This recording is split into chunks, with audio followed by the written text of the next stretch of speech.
right.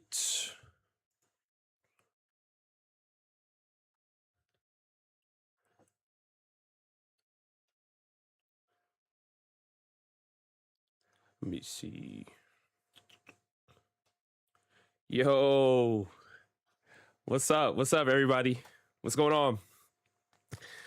Oh, y'all here already? Oh, snap. Hold on. What's good, Marco? We got Life of Anime podcast in the building. What's good, bro? How you living, Joe? How you living? Muhammad is in here already. Savannah told me what's good.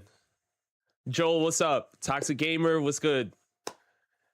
Max over on Twitch. What's the deal, Max? I hope everybody's doing well today. It's a good day. I think today is like the second to last day to do the Crunchyroll Anime Awards. So I figured, I was like, you know what? Let me get on that because we run out of time. Straw Hat Uzumaki, what's good? Jojo.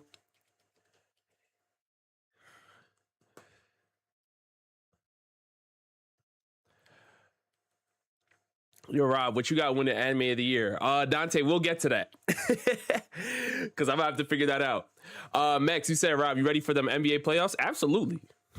Let's do it, man. I'm trying to see how far my Knicks will go this year. I feel like defensively they were better under Tom Thibodeau, but you know, I still have hope for them. I still have hope for them. Have I watched Black Clover? 100%. Love Black Clover. If I see Solo leveling, I'm gonna crash out. Yo, Fox and Eagle up in here. Sekai. Yo, shout out my guy JD Legend, man. Never a dull moment.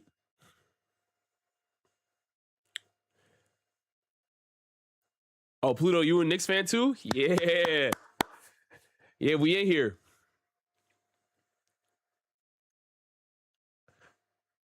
Stream my reaction to the NBA playoffs? Oh, y'all wouldn't want to see that. Y'all would not want to see that.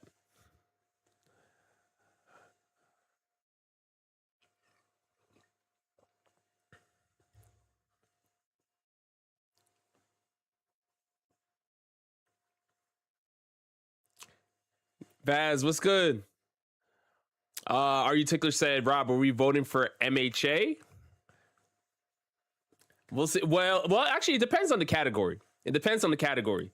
So it's gonna be a tough conversation all around. West Side Down, what's going on? I'm doing great, bro. I'm doing great.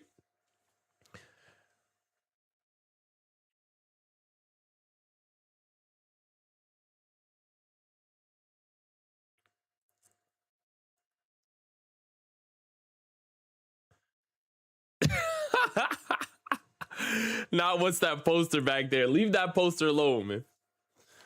Leave that poster alone. Yo, Hishaku Hideout's in here. What's good, bro? You been a Knicks fan since Allen Houston? Okay. So yeah, you a longtime fan. Man, I've been through the I've been through the eras, man. I've seen all the highs and lows. Tweezy, what's good? I've seen all the highs and lows of the Knicks.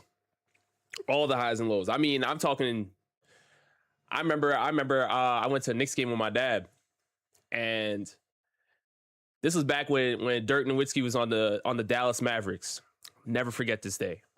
I went to the Knicks game. I was so excited. I was like, "Oh, let's go, let's go!" Finally, like one of my first Knicks games ever. And I think this was around the time they had like David Lee and like Jared Jeffries and them.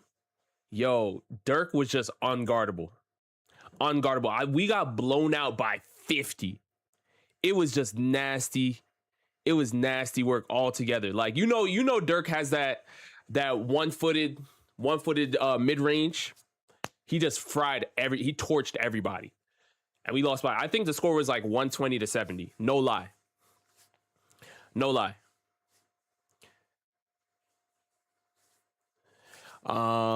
Rob, how would you feel? Someone said Marco was their favorite character in One Piece. I mean, there's nothing wrong with Marco. There's nothing wrong with Marco, man.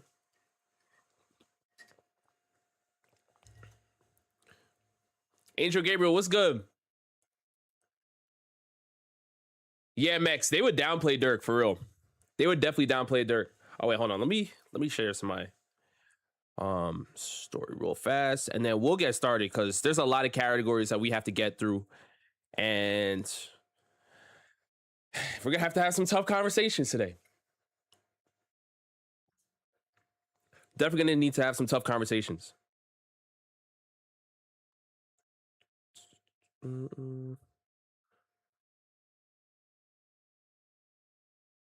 me just share this real fast.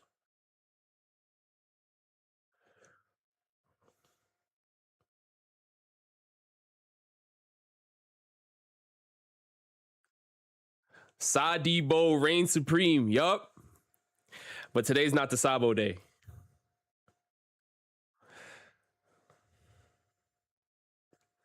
Today's not a Sabo day. All right, sharing a live real quick, and then we could get started.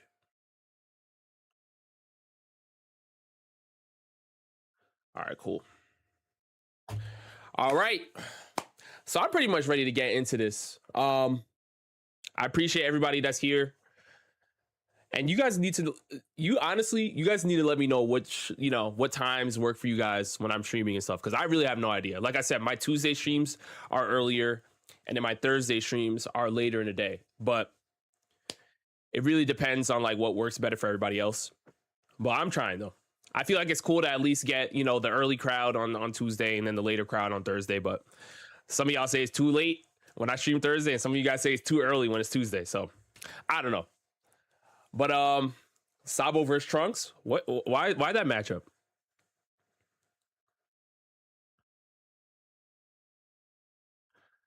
We all agree Takopi should win every award.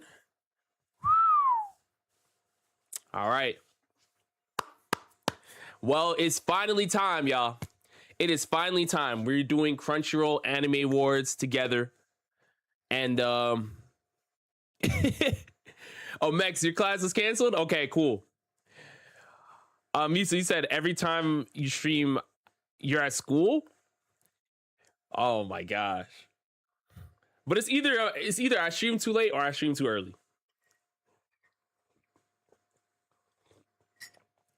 Dang, Steve, shout out Steve Francis.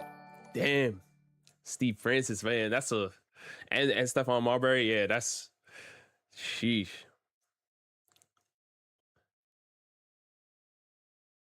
Yeah, you're right, Kuzan. It's tough. Everyone's on different parts of the world, so. All right. So let's start getting into this. Because I've had you guys waiting long enough. It's been like 8 minutes. And I'm actually excited to see what you guys have to say too. But we have the Crunchyroll Anime Awards 2026 pulled up. As you guys can see here, April 15th is the last day, and that's tomorrow. So you guys can vote alongside or do whatever you guys want to do.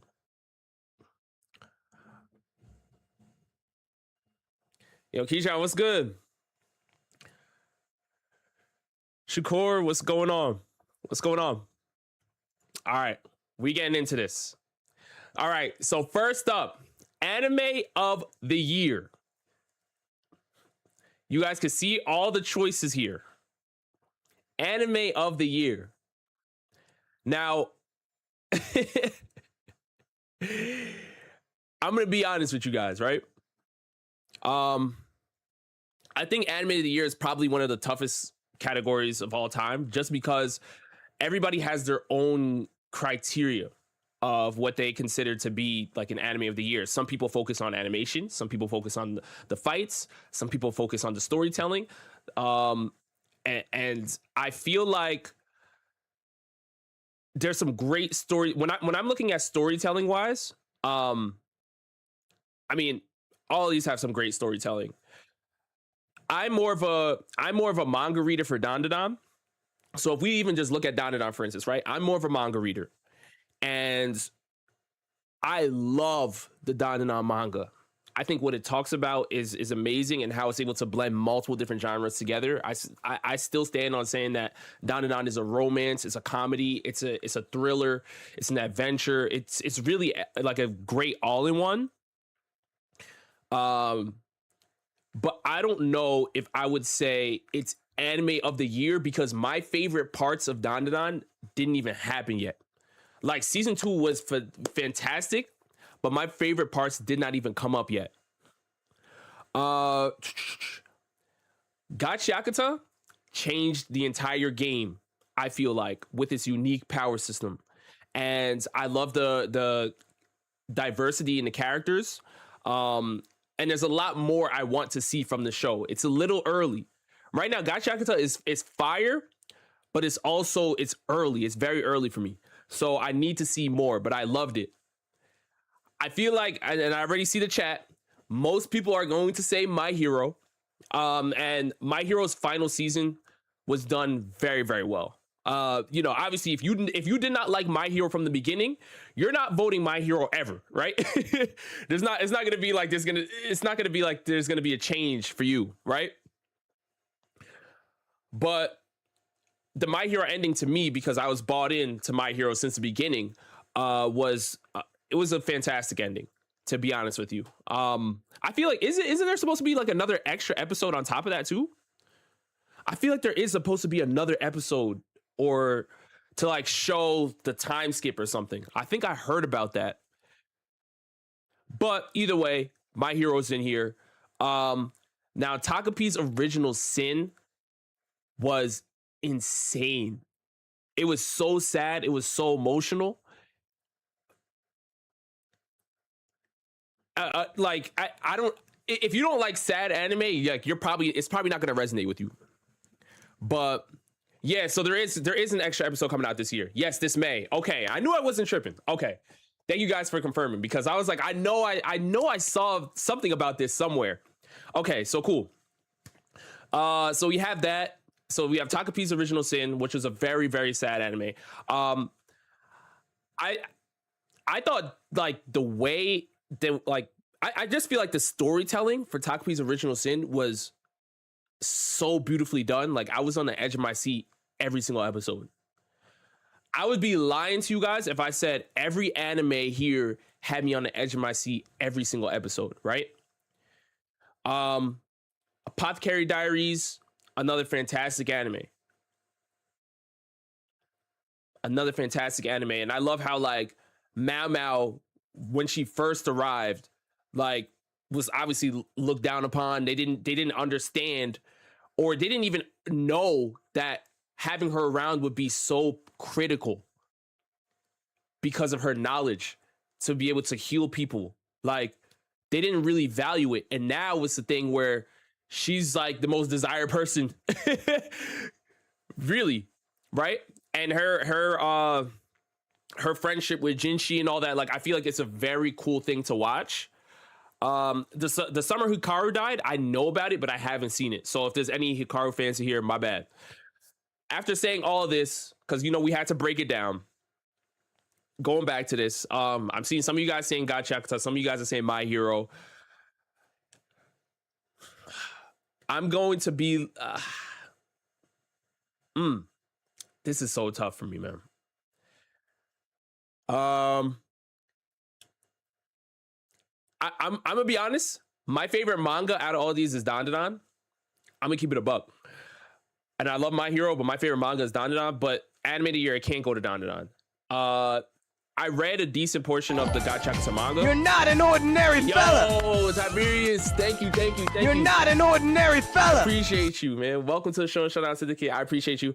Gachiakata for me, right, is a fantastic anime. I read a big section of the manga, but I didn't go too far ahead. There's more that I want to see, but I loved it so far, but I feel like there's more I want to see. I'm probably going to pick My Hero Academia the final season. And the reason why is there are a ton of anime that we have seen struggle to wrap up their ending. there are so many series out there that struggle to wrap up their ending, and I feel like My Hero Academia is one of the better anime endings that we have ever seen.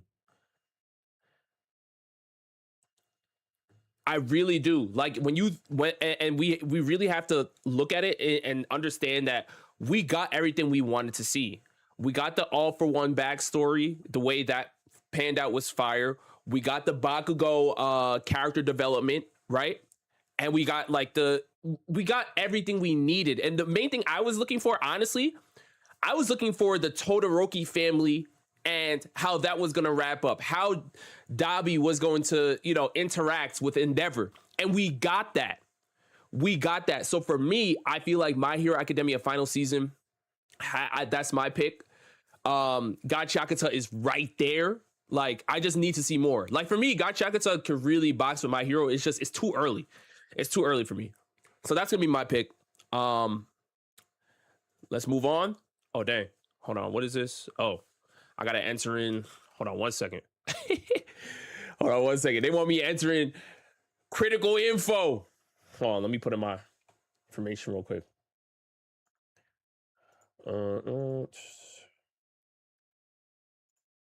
Okay, cool. All right. So now we back at it.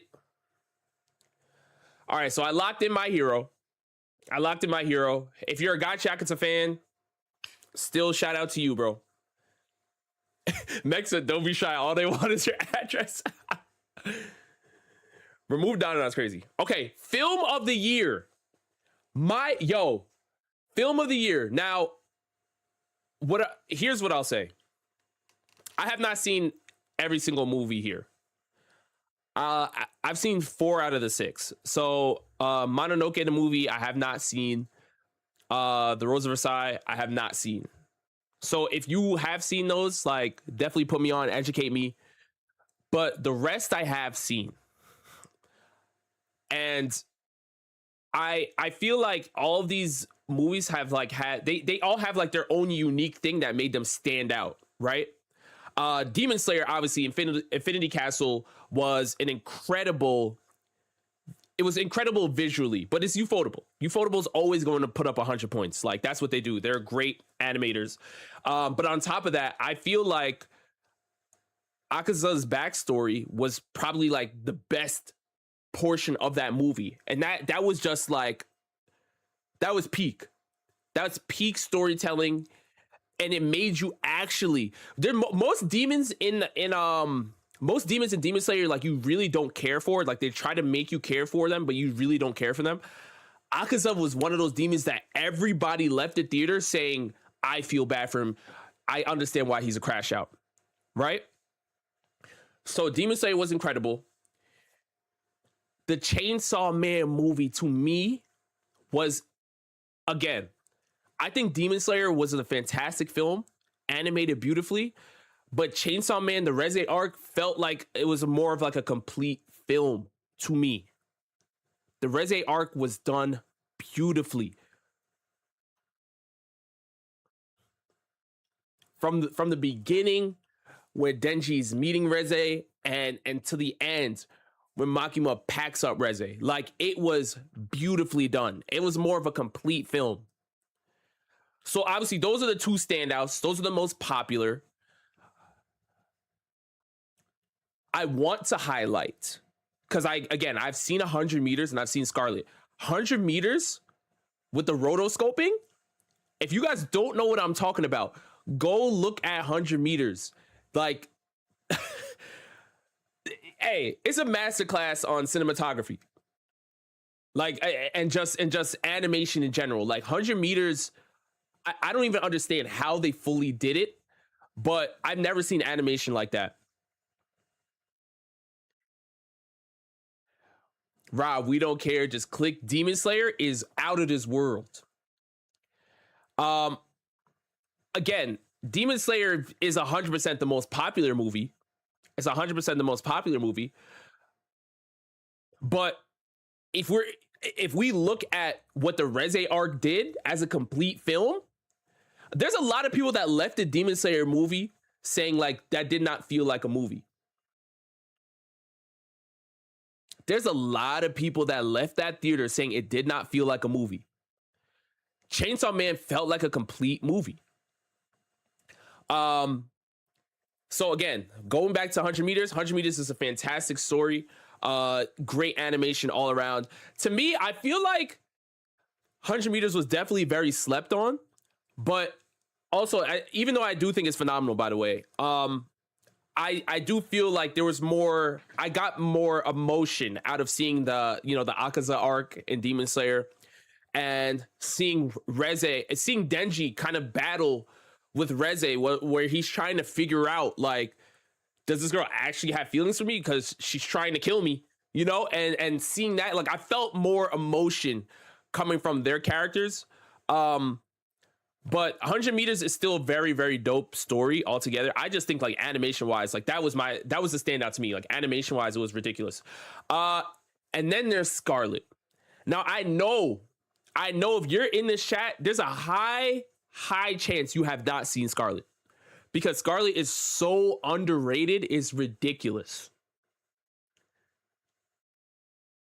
Scarlet is so underrated, it's ridiculous. Like, I implore everybody to go see Scarlet. Like, it's a amazing, like, revenge type story, but not even. It's basically, without saying too much, Scarlet's overrated? There's no way. Are you ticklish? There's no way you've seen it. If you think Scarlet's overrated, there's no way you've seen it. Because people, first of all, people really love revenge stories. But Scarlet is more of like, all right, let me say this. Let me say this. Because this will be a great way to kind of draw a comparison without spoiling. If you haven't seen Scarlet. Yeah, I know. Ticklish, I already knew you didn't see it. I'm telling you, because it's so underrated. If you're a fan of Vinland Saga, you will like Scarlet. I don't know if that's crazy to say, but there is a very big, I feel like Scarlet has some elements of Thorfinn in there. So to me, I love Vinland Saga. So when I went to go see Scarlet, I was already tapped in. But I think the world, like the world building that Mamoru came up with is just, it's unbelievable. It's unbelievable, like the world building. And it probably was one of the toughest things to do in a film, where you have to bridge the gap between, like, the olden times and then the present day, modern era. So there was two different time periods, and they had the underworld kind of act as this realm where somebody from the future can coexist with somebody from the past. And being able to bridge those two gaps is very hard to do and make it make sense. It was very, very hard to do. With that being said, my top two picks for me, this is so tough. This is so tough. Demon Slayer movie overrated? It's not overrated. It's not overrated. I know a lot of people want me to pick Demon Slayer, and I came out of the Demon Slayer. To be honest with you, like, I know there was a lot of people that left the Demon Slayer movie saying that they didn't like the movie. I came out loving the film, right?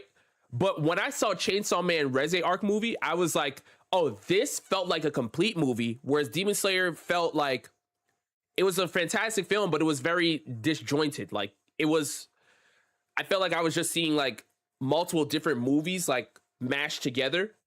And Chainsaw Man Reze arc felt more cohesive to me, because they hyper focused on just one arc, whereas the Demon Slayer Infinity Castle was like mashing in a bunch of different, like, sub arcs together.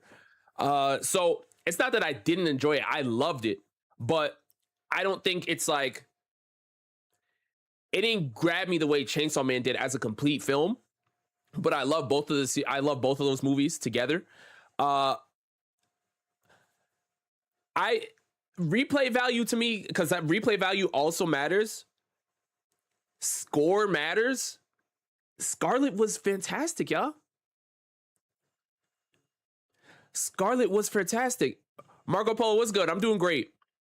I'm doing great. Not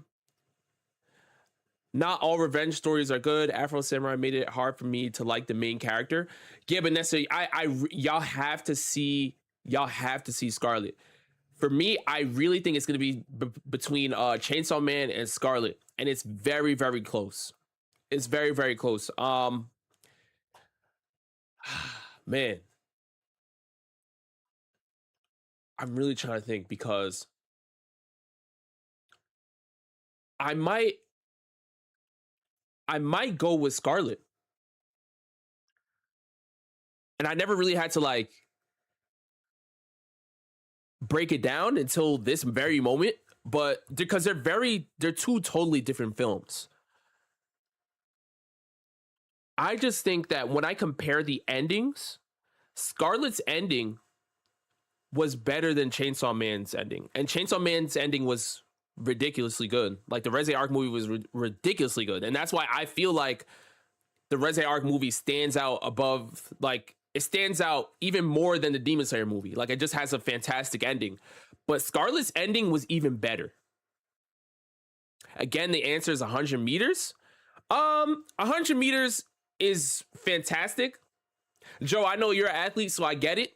I love the movie. 100 meters movie, 100 meters ending was all right. I'm not gonna say I was the biggest fan of the ending, but the movie was incredible. To me, I'm not going off popularity. Rob, we all know Scarlet ain't winning. Y'all have to see Scarlet. I really want you guys to go see Scarlet. I think it was a fantastic film.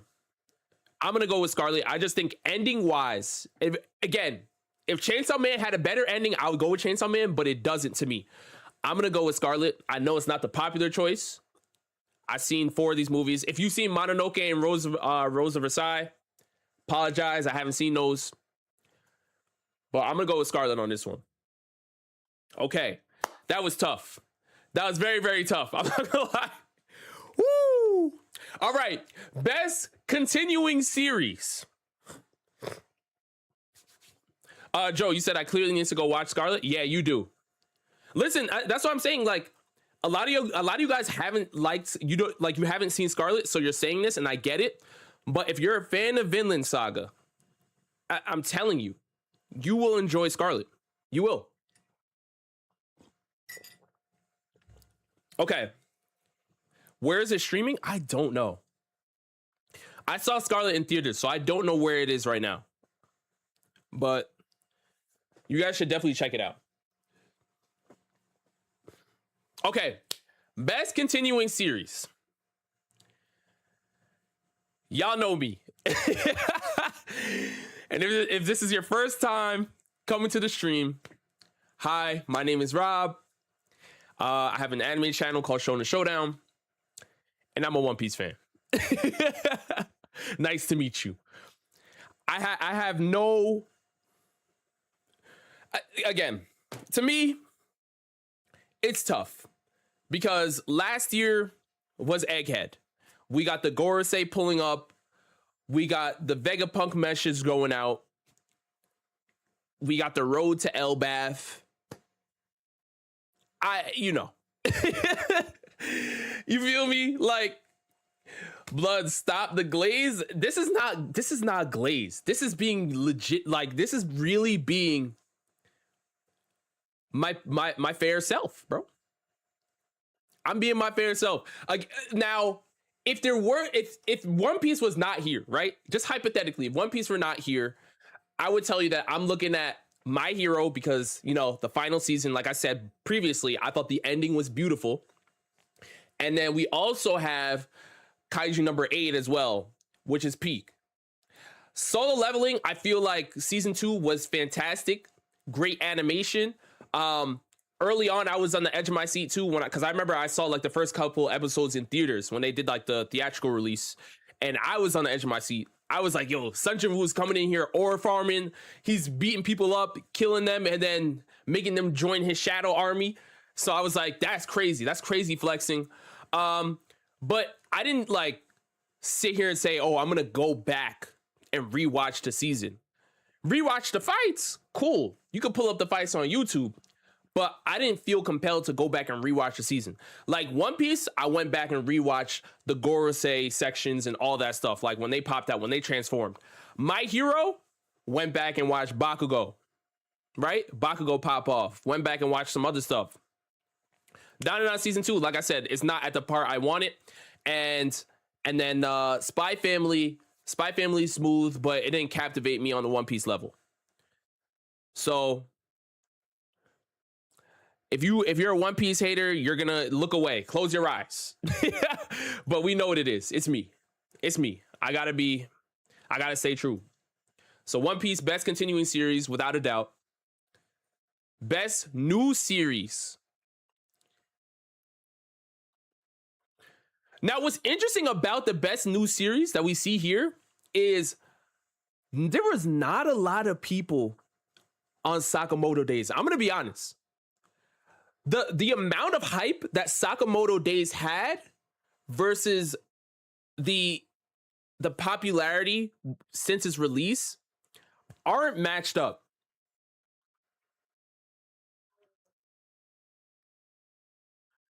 They aren't matched up. Now, do I like Sakamoto Days? I do. I enjoy Sakamoto Days. But the hype around it, I thought Sakamoto Days was going to be way bigger than what it is.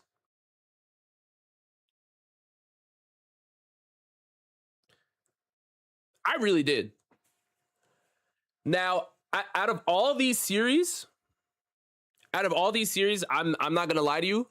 I haven't seen, there's a couple on here I haven't seen. Yeah, Clevetes. I'm sure that's how you pronounce it. I might be wrong how I'm pronouncing it. I have not seen that.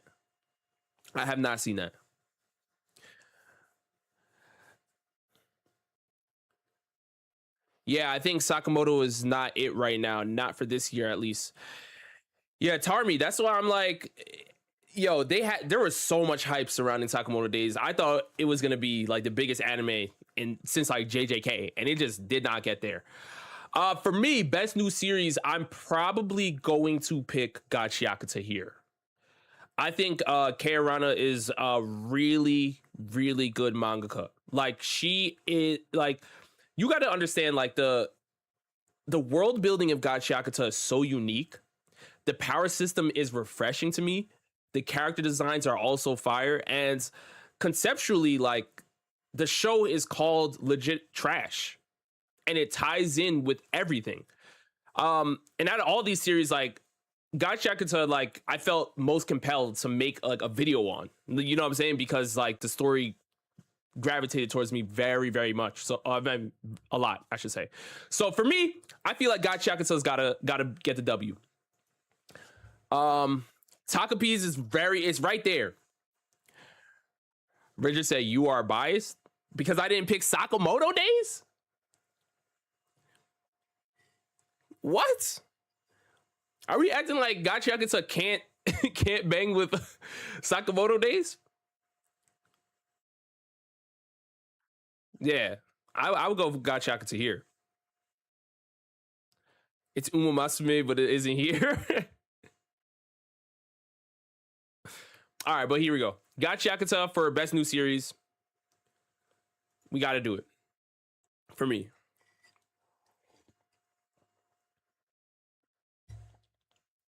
All right, best original anime. Now, here I'm cooked because I haven't seen a lot of these. I've heard of a lot of these, but I haven't seen a lot of these. I've seen a lot of hype. Like I've seen clips of Digimon Beat Break, but I haven't watched it. Zenshu, I haven't watched. Lazarus, I have not finished. I have not finished Lazarus. Moonrise is on my watch list, and Apocalypse Hotel I haven't seen. So for me, I'm going to defer to you guys on this one. Whatever you guys drop most in the chat is what I'm going with. Because I can really only speak on, you know, the few episodes I've seen of Lazarus. But see, Manga Fuyu, you said Lazarus was bad? See, I didn't finish it. But the episodes I saw so far, like it was cool. But, you know, I didn't revisit it. T-Right plays. That's not why I picked Gachiakuta. As a matter of fact, you could check the video I have on the channel about Gachiakuta.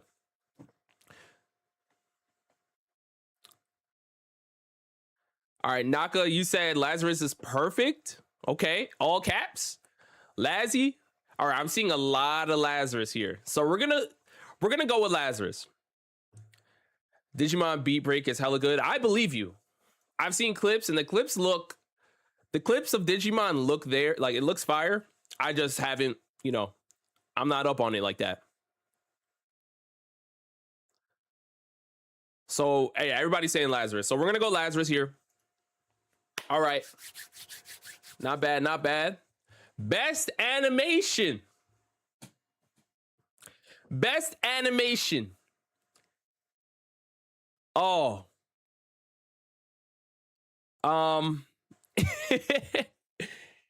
Now, to me, I think when you're looking at animation, obviously we know people like to see the flashy fights and stuff, but I also look for just like how smooth everything looks. Like when you're seeing a fight scene, can you tell what's happening? Right? Can you see the choreography in there?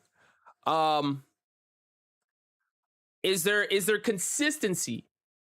And what I mean by that is, does one episode look like Demon Slayer and then the next episode look like One Punch Man season 3? We need consistency. We need consistency throughout the season 2. So for me here,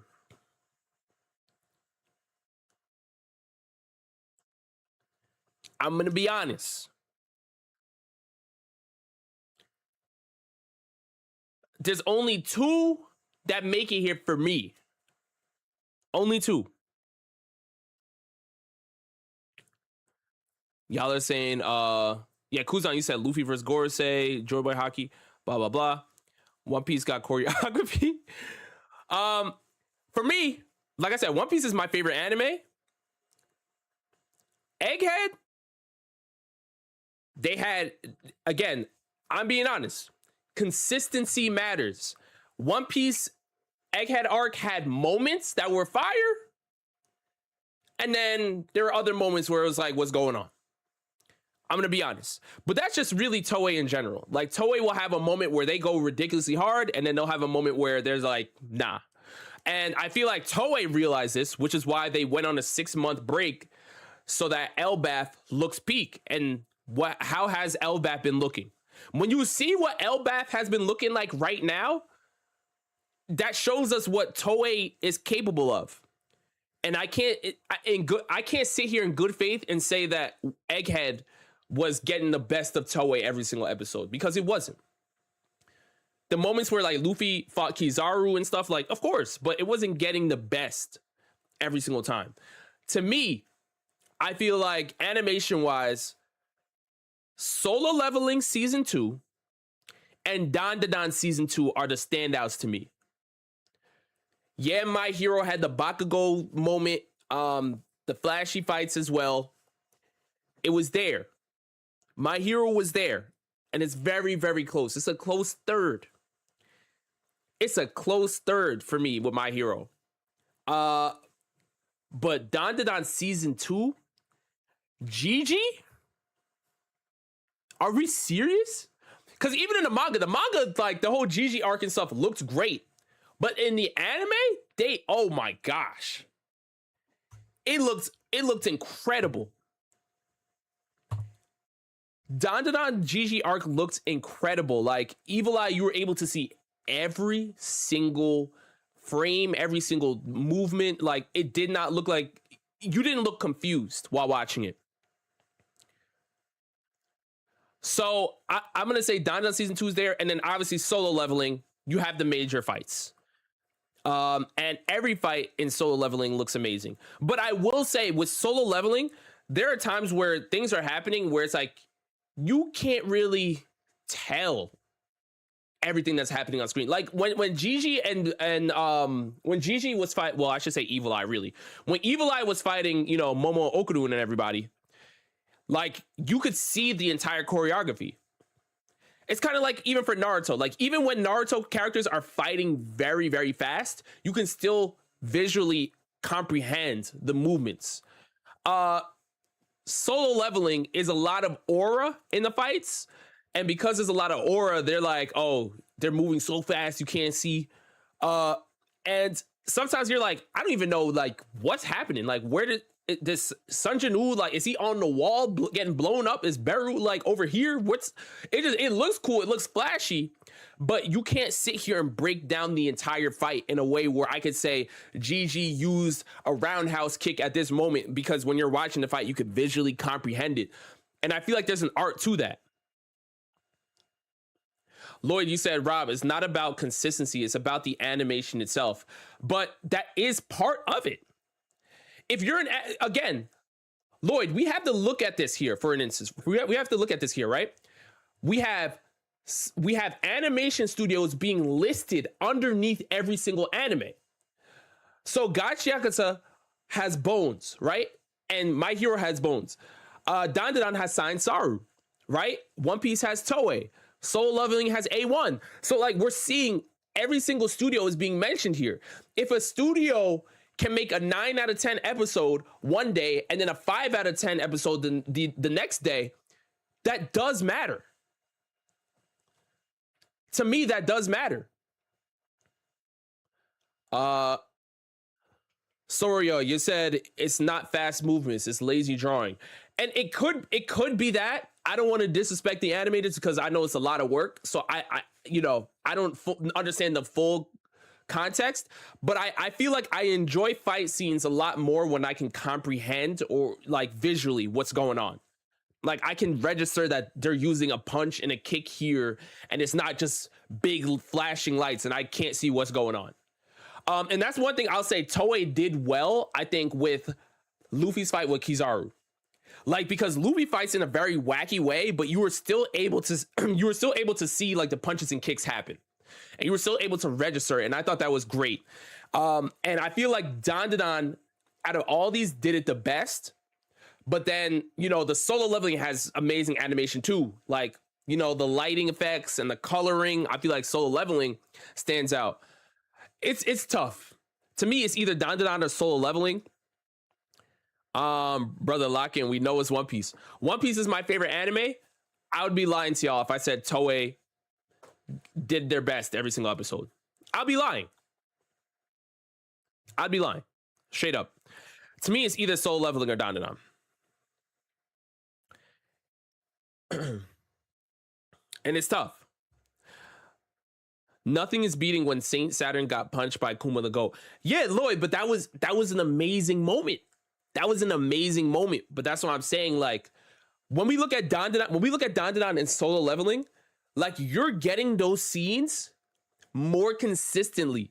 Like the consistency matters in these series. And I feel like A1 Pictures and Saint Saru was giving you that.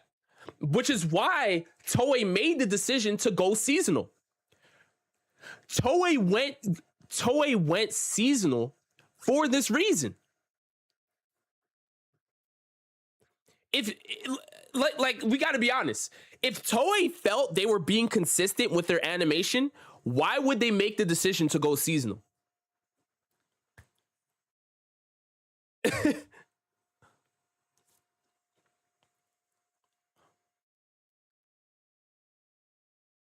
I'm shaking my head with your opinions on Solo Mid, but we're not talking about the story.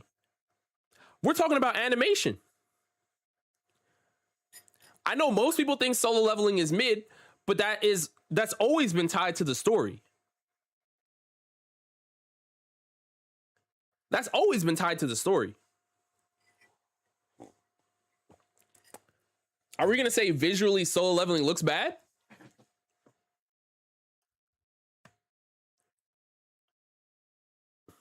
Because One Piece wrapping up and they want to drag it? That's why you think Toei took a break?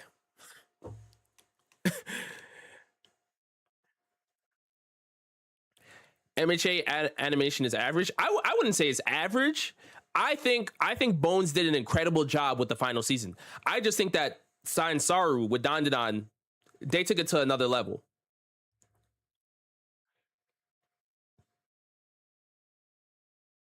My pick, Boondocks, you said you sleeping on MHA final season. I'm sleeping on the MHA final season. Boondock, I don't know if you just got in here, but I picked MHA final season for anime of the year. So I'm not sleeping on it. Trust me.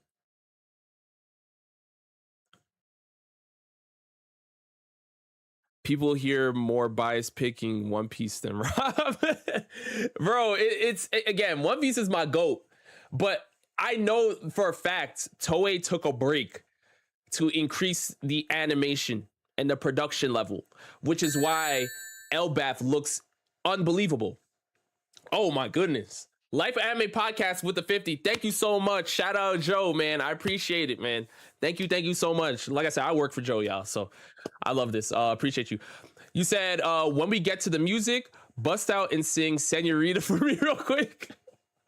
And then we can collab and sing together at Momo. I'll even dance this time. Oh my goodness. Hashtag like the stream. Hashtag banana milk Robert. Wow. Hashtag kick gave out the house. Hashtag let me feed my kids. Hashtag did I do a good job, boss man? I can't with Joe, bro. First of all, if you guys don't know, Life Anime Podcast, they have an episode tomorrow that's dropping with myself and Tracy. So if you guys want to see that, definitely go show them some love. But Senorita, listen, that obviously is a banger by Justin Timberlake. We're not gonna sit here and lie, but that's not gonna be out here. We're not doing that. We're not doing karaoke. All right, but here we go. Best animation for me, I'm gonna give it to Dandadan. TWMI, you said Egghead is amazing. This take is not it. Again, Egghead is amazing. All right, hold on. Let me get the full cam here because I gotta talk to y'all. Know me. I gotta talk to my One Piece fans. I'm still gonna pick Dandadan. We don't bend, we don't fold, we don't break. I'm still gonna pick Dandadan. But again, to me, consistency from an animation studio matters. And the reason why we can respect a series like Demon Slayer for its animation is because every time we see an episode from Demon Slayer, it visually looks like a movie. Every single episode looks like a movie. And that's why Demon Slayer is literally one of the biggest anime right now. Let's talk about this and let's have this uncomfortable conversation. Demon Slayer is literally one of the biggest anime of all time, popularity-wise. The numbers are there. And you could talk about the story, but the story is not on the level of a One Piece. Us One Piece fans, we know this. But the reason why Demon Slayer is still getting these crazy numbers is because visually it looks incredible, right? And what Demon Slayer is doing is it's forcing other animation studios to increase the level of production, increase the quality. You don't think Toei is looking at a UFO table and saying, how are you guys pulling this off? I mean, millions and millions of people around the world are going in theaters to watch like an anime arc. Imagine if Toei started producing on this type of level, what they would be able to create. As a One Piece fan, one of my favorite One Piece movies is One Piece Stampede. Can I sit here and say every One Piece episode looks like Stampede? I can't, right? Wano had fantastic episodes, but you can easily tell when different animators come in, the quality shifts. I've never seen a poorly animated episode from Demon Slayer in my life. Never. And this is me just saying I want to see more from One Piece because as a story, One Piece has such an amazing story and the animation is always a hit or miss. You don't know what you're gonna get from Toei. You don't know. You might get lucky and you get a 10-15, right? You get Luffy using Red Rock. You get Megumi Ishitani coming through directing the episode and it looks amazing. And then the next day, you're like, what happened? So again, this is why I feel like Toei knows this. What I'm saying, I feel like Toei knows this, which is why they decided to step back and say, let's go on a 6-month break. Let's get in the gym. Let's up the quality, because right now we are seeing that animation quality is prevalent today. Like, you need to have great animation. It's a prerequisite. If you want to box with the Demon Slayers of the world, you have to have great animation. And I feel like sitting here, let's look back at the chart again.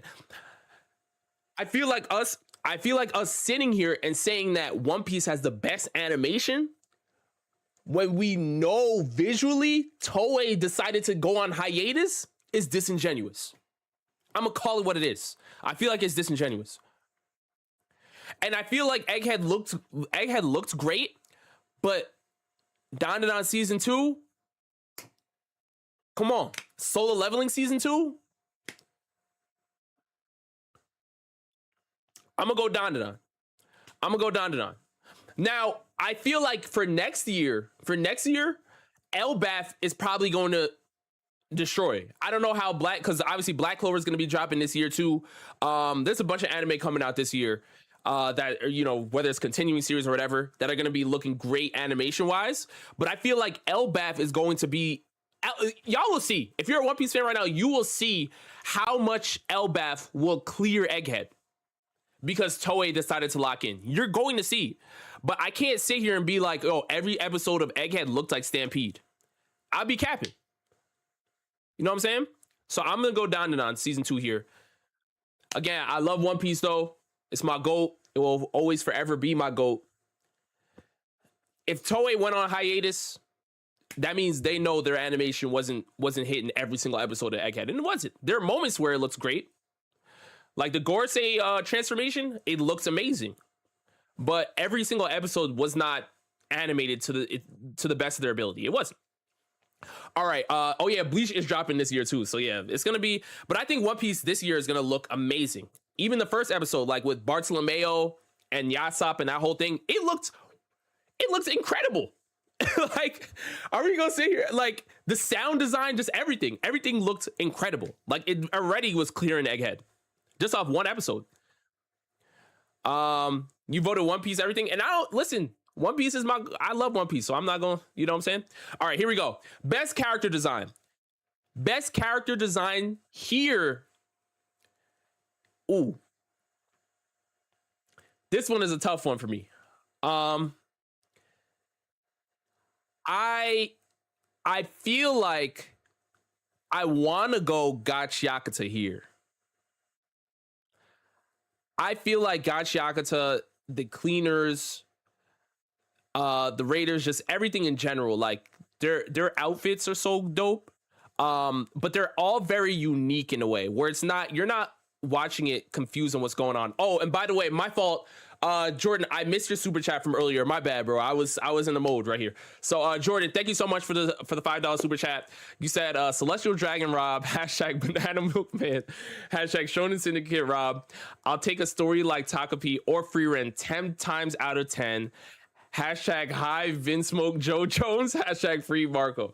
I mean, listen, yeah, Takapi's Original Sin was an incredible story. Very, very sad, but it was a story. It was an important anime, very important. And then Freeren, of course, Freeren is still very underrated though, because you know people like the flashy fights.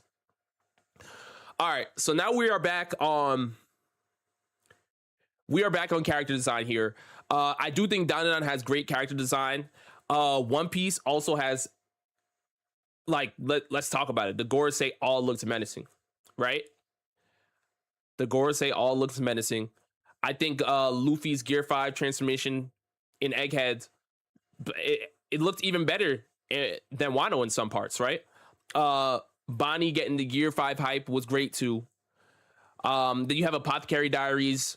I mean, I think for the most part, it has great character design, but it's not as unique as Gachiakata to me. Gachiakata's characters look very unique. and their designs kind of fit their personalities, you know? So for me, I would probably go Gachiaka to here. Yeah, Lucci looks sick too, of 100%. Gorsek coloring was so mid. I mean, I don't know. I guess when they first arrived to Egghead and we saw all their like hockey and all that stuff, it looks very cool. Like their entrances looks amazing. But I feel like Gachiakuta's characters on like let's even look at this. Like everybody's powers and just the way they move, like it all fits their style. And again, like I said, Kei Arana's like world building is very unique. And then they obviously have, you know, Hideyoshi Ando's on this he's on the team providing like the help with the graffiti type style that's going into Gachiakuta. So there's that too. It feels very unique. It feels very unique and it's very good to see. You think Rudo looks whack? Really? I think Rudo looks dope. But maybe, I mean, you know, everybody has their own.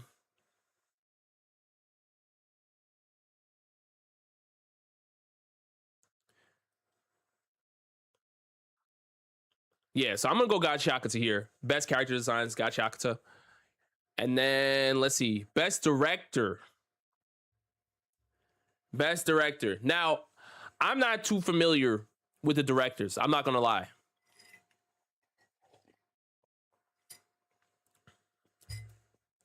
So, how you guys feeling on this part? I'm not too familiar with the directors. I know more like One Piece directors than I do other series.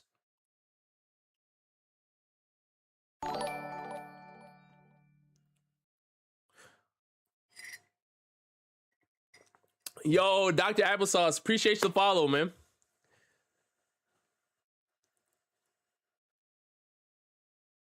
Best director was an odd one for sure. Yeah, I'm not too familiar with these names. Yeah, a lot of you guys are saying vote One Piece or he might be fraudulent. One Piece is not even here, bro. Yo, this is crazy.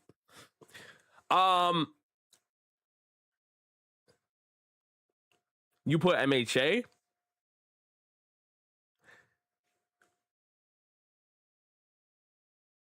Yeah, like I think for me here, I'm not too familiar with all the directors, but I'm leaning more towards My Hero and Takapi's Original Sin.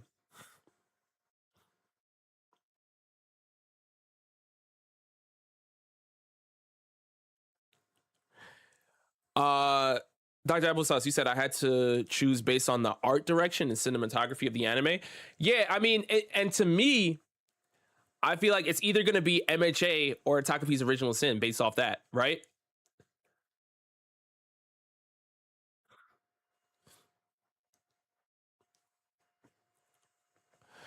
You should consider the director's ability to unify creative vision, maintain structural consistency, and elevate the source material through unique cinematic techniques. Oh, that might be Takapi. I'm not gonna lie.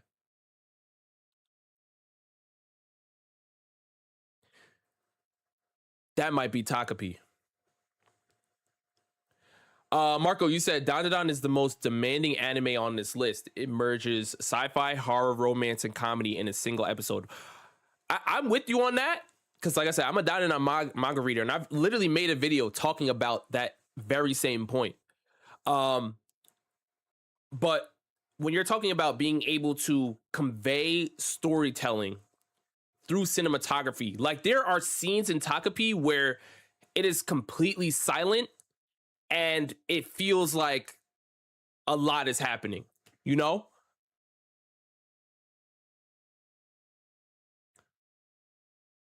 There are scenes in Takapi that are so powerful and there's not a lot of voice acting going on or anything, and it's just just by using different pictures and camera angles, paints a different type of feeling while watching it.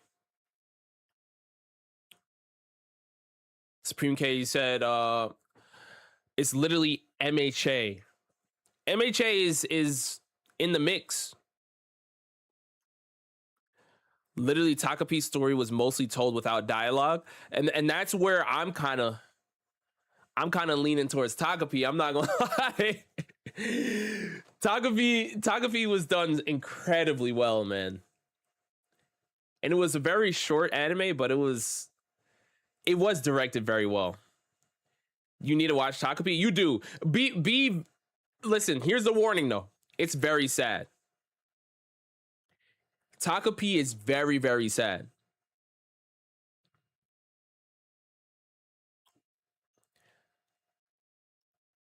When am I doing a Pokemon Champion stream again? What's today's Tuesday? Maybe Thursday. My next stream is Thursday anyway, but I don't know. I might do Pokemon or I might do something else, but maybe Thursday. Adrian, you said feel like MHA started to also get carried by animation as opposed to director insight and vision. Yeah, I mean, I think My Hero did a great job wrapping up the ending. But based on one of the comments earlier, by judging directing, I feel like there's more to it. You really have to look more at the cinematography and like how it paints a picture and conveys messaging, and I feel like Takapi's Original Sin did that more than any other series here. Like My Hero, you're feeling emotion, but it's through like the characters just talking to each other. You know what I'm saying? And the fights. But like Takapi, like the cinematography and the camera angles and the coloring is like also adding to that more than even My Hero. So I would go Takapi here.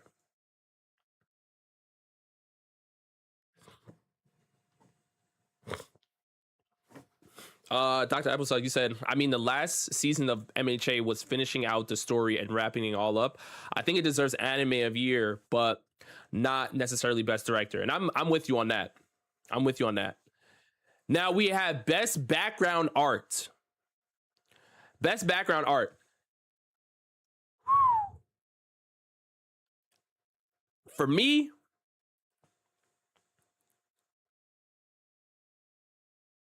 bro did not watch final season. Who, me or the comment I just read? Because I gave the final season best anime of the year. Let me see. All right, bro. Thank you so much for pulling up, Dr. Applesauce. I appreciate you, man.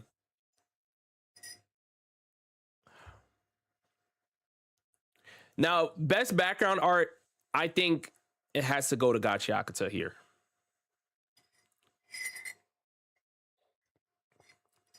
I feel like it has to go to Gachiakata here. We have to remember, like, Gachiakata is literally using a graffiti artist to bring in different types of styles to really help the world building of like, oh, this is a place where they're in the pit, there's garbage everywhere, and I think it's even brought into one of the abilities, right? One of the vital instruments is literally like a pen. And it's like a drawing ability, right? So like there's so many it's Remlin's ability, I believe. So Gachiakata to me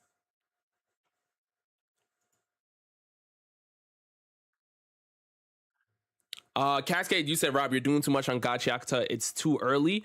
No, but this is specifically talking background art. Background art? Are you kidding me? The pit? The world building of the pit? Like, Gachiakata looks incredible. We're only talking about the background art. Somebody said it's City. I have not seen City. So I got to add that to my list. But Okay, Barav, the Apothecary Diaries season 2 is known for lush, colorful backdrops that blend modern technology with an old school shoujo illustrative style. Its backgrounds. Marco, I'm with you on Apothecary Diaries looking amazing. I just feel like visually, Gachiakuta's background really like it ties into the world building of the story, where it's like it's literally the graffiti art is part, like the background art is part of the story itself. Like it's built in and it's tied in very, very well. I'm not saying Apothecary Diaries does not look amazing because it does. Apothecary Diaries looks amazing, but Gachiakuta's looks amazing and also ties into the world building.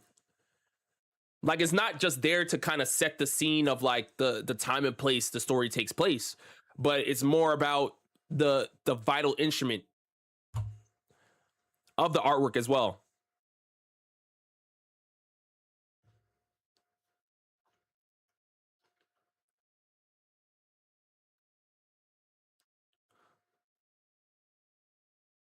Yeah, I'm gonna go Gachiakuta here.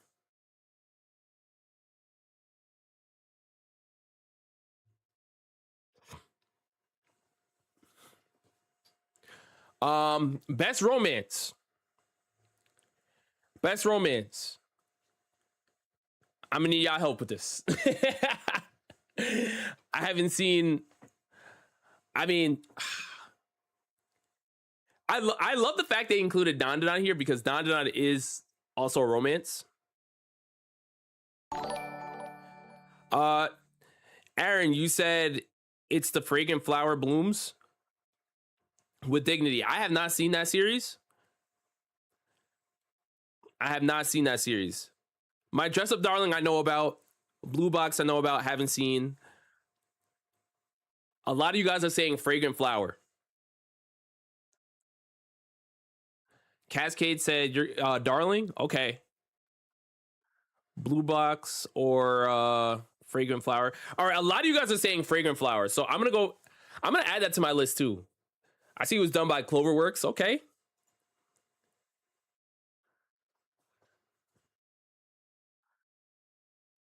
Yeah, I've never watched this, but I'm gonna add this to my list.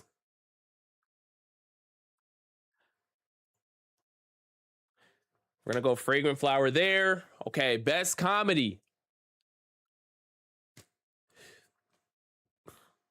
Best comedy. Out of all these, to me, my pick is Dandadan. But I think Spy Family is very, very close. And even in like one of the recent movies, like Spy Family, I forgot when did that Spy Family movie drop? Was that 2024? Either way, that movie was incredible. And there's some funny moments in Spy Family season 3. But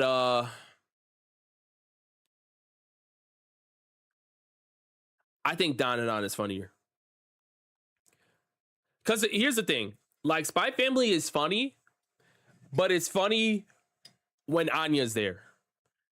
You know what I'm saying? Like when Anya's not there,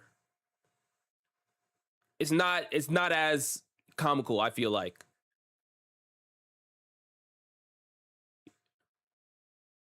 Dandadan is legitimately funny. Like it doesn't matter if it's Momo, Okurun, Gigi, Ira, it doesn't matter who's there. Turbo Granny, Granny Seiko. Like I'm gonna go Dandadan here, respectfully. Ramo is very funny too. I believe it. I believe you.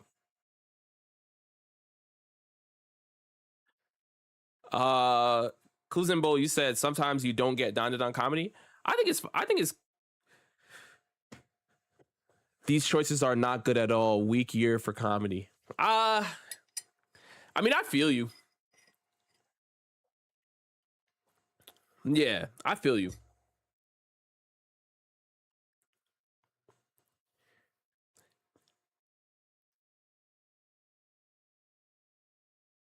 Sakamoto Days deserves to be there. Yeah, Sakamoto Days has funny moments, honestly. Like that one episode where they're at the carnival. That was a hilarious episode. But I'm going down and on for best comedy. Best action. Grand Blue got snubbed. Silver, talk about it.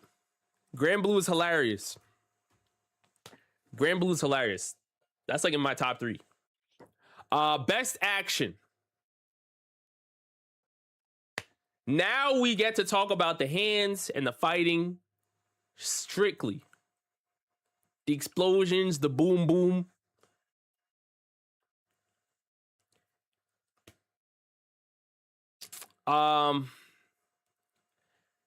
I think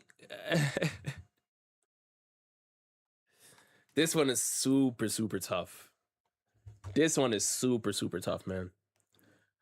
You know, Dandadan has the evil eye fight. Incredible. Looks visually stunning.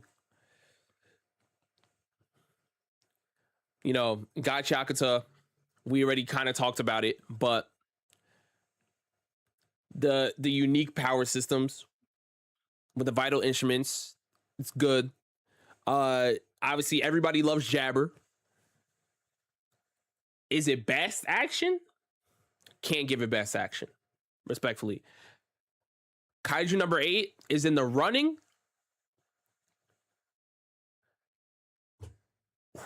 Best action though, ooh, can't do it. I can't. When I'm looking at best action, I'm looking at the bottom 3 right here. I'm looking at the bottom 3. Sun Jinu, you get the Beru fight. Again, we talked about it earlier. I like to see the choreography in the fights and understanding, what's happening. But the explosions, the boom boom, the aura, like that all ties into action. Like you need some great aura farming. You need all of that. And solo leveling delivers. Solo leveling delivers every single time. One Piece, action-wise. Egghead, we had the Gorosei, Rob Lucci, Luffy Gear 5, Kizaru, Bonnie, we had the Kuma Punch. There was a lot of great scenes in One Piece here.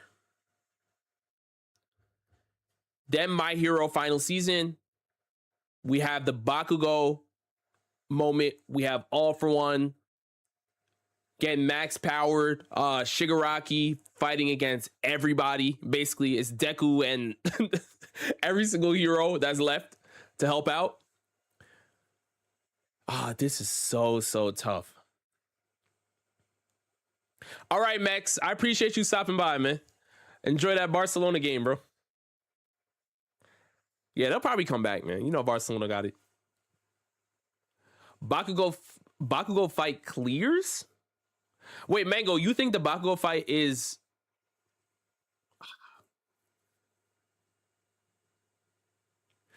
Yeah, One Piece, we have Joy Boys Hockey. This one is so tough.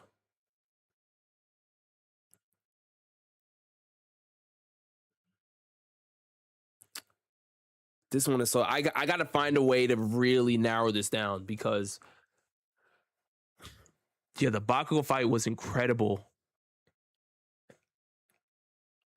Action-wise.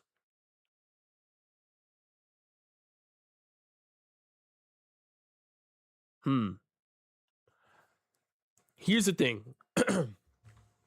I think the way they portrayed Bakugo's speed in the final season was like one of the coolest things I've seen from Bakugo in general. Like Bakugo instantly became like one of the fastest characters that we've seen in a very, very long time. And even though I love the final season of My Hero Academia, I don't think my favorite parts of My Hero Academia's final season were the fights necessarily.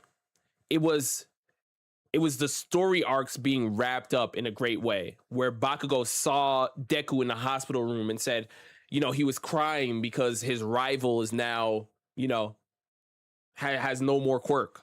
You're seeing Todoroki, the whole Todoroki family all being able to meet up with Toya and have that uncomfortable conversation and Endeavor, pleading, Toya to forgive him, basically. Like, those are my favorite parts of My Hero. So, like, it wasn't really the fights. Solo Leveling, my favorite parts of Solo Leveling were the fights. For One Piece, my favorite parts were Kuma backstory and the Luffy Kizaru fight and the Joy Boy Haki Knot. Those are my favorite parts. So it's like, out of these three, like, I feel like One Piece and Solo Leveling are the two that have like action moments in there, but Solo Leveling was purely action. You know what I'm saying?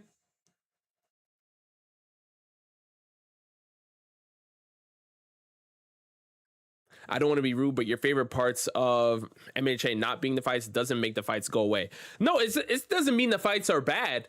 It's just that that's not what stood out to me from the final season. You know what I'm saying?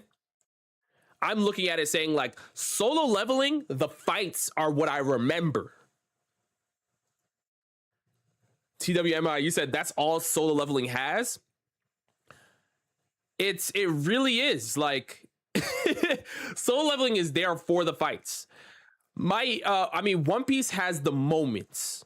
And that's why for me, I'm like, Solo Leveling, because again, we can only really talk about action and the fights with the action. So for me, it's like Solo Leveling has a great on-screen animation and action with the fights. But where One Piece comes in is the action moments have great story behind them. You see what I'm saying? So it's like, you're getting Sanjinu versus Beru, and it looks visually stunning. But for One Piece coming in, One Piece is saying, hey, the Joy Boy Haki Knot is now changing the trajectory of the story. Now Imu is realizing, hold on, stuff is getting more serious. I'm feeling Joy Boy's Haki is history repeating itself, right? The Kuma punch has story behind it. After we saw the flashback, we got to see Kuma go through all of these different things. So now when the Kuma punch scene comes in, the action now has story behind it and it hits harder. Aaron, you said it. You said the story makes the action better. You know what I'm saying? So for me, as much as I want to go, like, Solo Leveling has amazing fights, but One Piece has the story behind the action that helps the actionable moments feel much heavier. They have more weight. I'm gonna go with One Piece. Are you ticklish? You said One Piece is just storytelling. We're talking about action purely.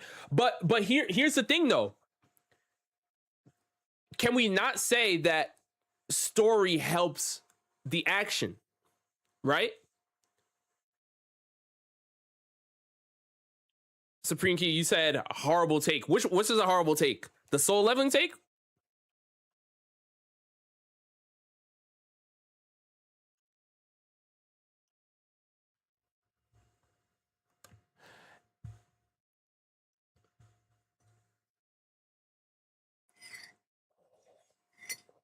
Bully, you said is Solo Leveling. It's not even close. Again, see, this is why I'm saying it's tough.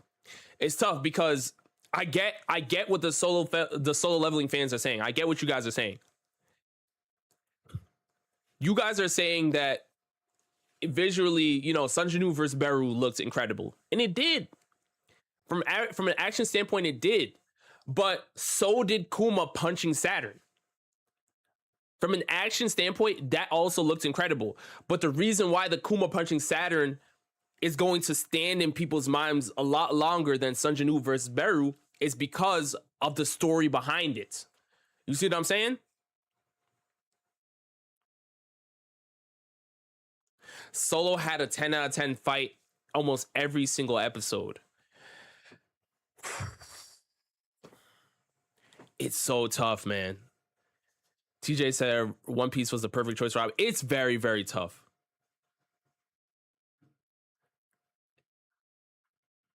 Yeah.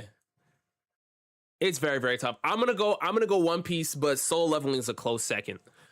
It's a close second. Like A1 Pictures, you could say that Sanjinu versus Beru looks visually better.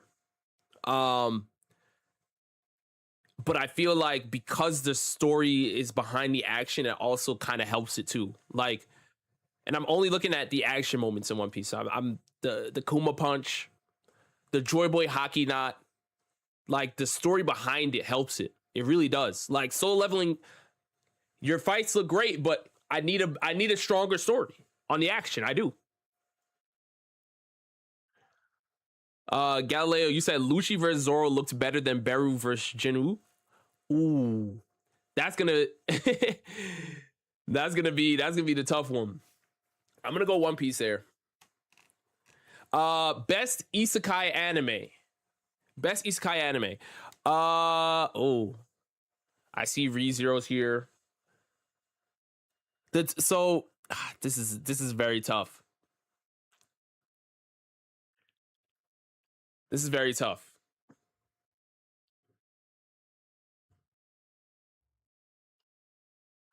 ReZero.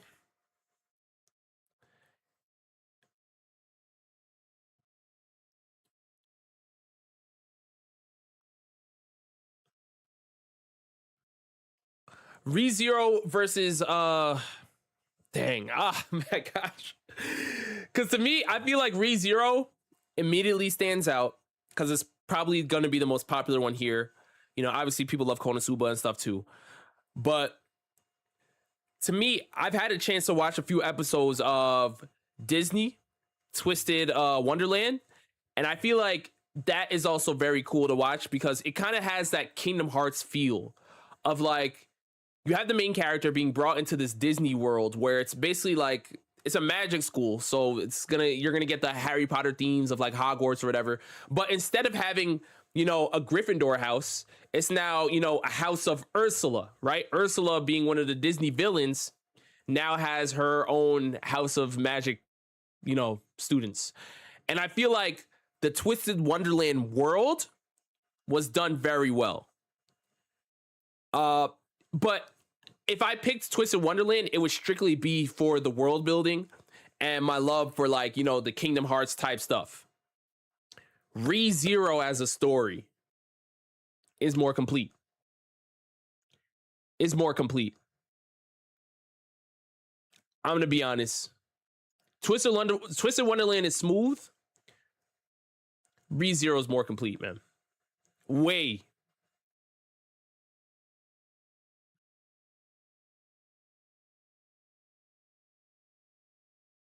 Zenshu, but this lineup is mid. I haven't seen Zenshu. Zenshu, I gotta see. But I think this one's ReZero. Moon, you said, does it consider multiple aspects or is it just popularity?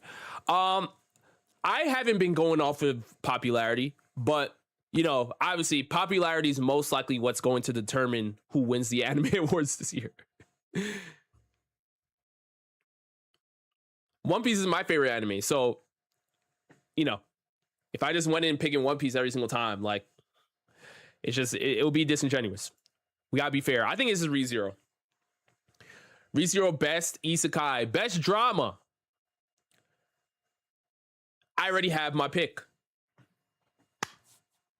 Y'all, I have my pick.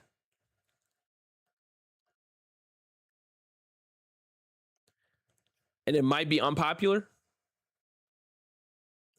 Best drama to me. TWMI, you said, Rob, I finished Disney and that show is not good, but the Disney World idea is great. Exactly. It's exactly what you're saying. Like the world building of Disney Twisted Wonderland is such a great concept. But like the anime needs a lot of work. But the world building is really, really dope. To me, yeah, you guys are already saying it. This is an automatic Orb pick. This is not even the only one that can box with Orb on this is Takapi's Original Sin. But Orb, like, there's no listen, Orb really had you on the edge of your seat every single episode from beginning to end. The way they're able to transfer the story to different main characters and still keep the same tension is ridiculous.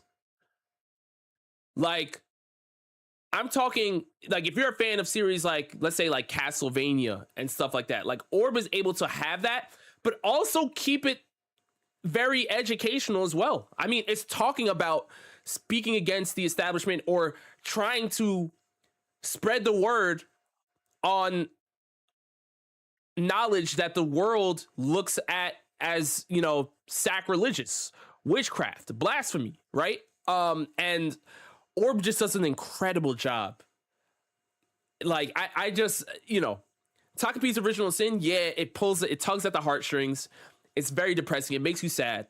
But Orb does it in a way where it's like, you're not only sad for these characters, but you're also angry at the world. You know what I'm saying? Like, there's two sides of it. Like, Takapi's Original Sin, it makes you sad, but it also makes you a little bit frustrated too, because it's like, Takapi is sitting here not fully registering that certain actions he's taking are detrimental to her growth, right? Whereas in Orb, it's like, you're looking at the world like, how could you do, like, y'all don't get it. Like, this is, you know, like, they're trying to tell you what it is and you guys are killing these people. And oh my gosh. And it's like, it's a desire for knowledge, you know, the desire for, you know, speaking the truth and letting the truth be out there. I think Orb just does an incredible job. The story is just great too. I'm going to go Orb on this, clearly. Rob, read the Summer Hikaru died. I will. I do still think this is Orb, but I will. I feel like Dr. Stone's Science Future should be on here. Yeah, Dr. Stone is also an incredible drama. I'm shocked it's not here, but maybe it'll be in like a later part. Let's see. Best slice of life.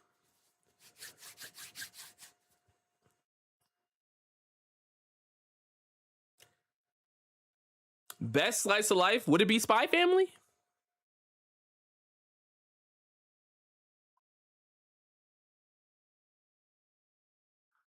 Cascade, you said, Rob, is that drama though? I feel like you're talking more about the storytelling and the themes, but that is drama. I think the drama of Orb is tied into that, right?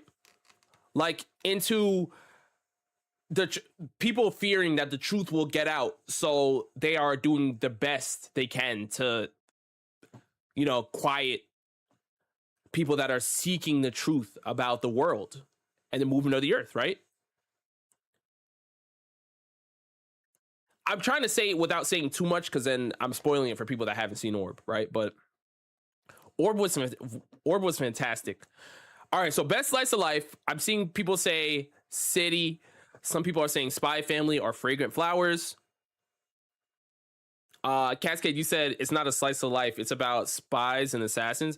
I mean, Spy Family is, you're getting the spy aspect, but the family aspect is very slice of life. Like, it's a 2-in-1. It's like an action thriller, kind of more of just an action. And then you're also getting the slice of life family aspect, where it's like Anya's going to school, taking a test. Lloyd is being a dad. Yours being a mom. There's slice of life aspects in Spy Family, for sure. All right, so a lot of you guys are saying Fragrant Flower.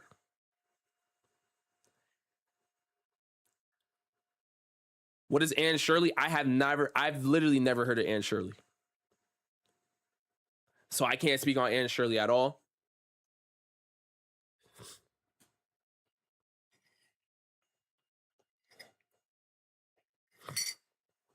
You'll give it to City.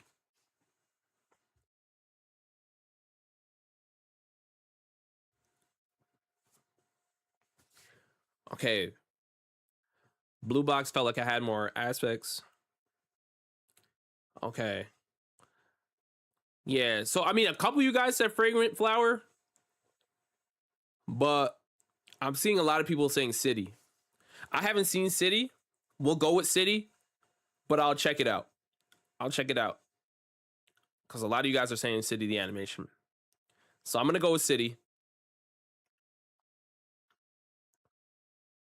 I'll add it to my watch list. Oh, it's by Kyoto? Oh. I didn't know Kyoto did City.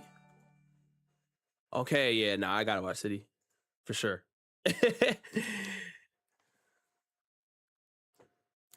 Ah, brother. Best main character. Oh, man. This is gonna be... No matter what I do here, I'm canceled. There's no answer that will please anybody here. No answer. Oh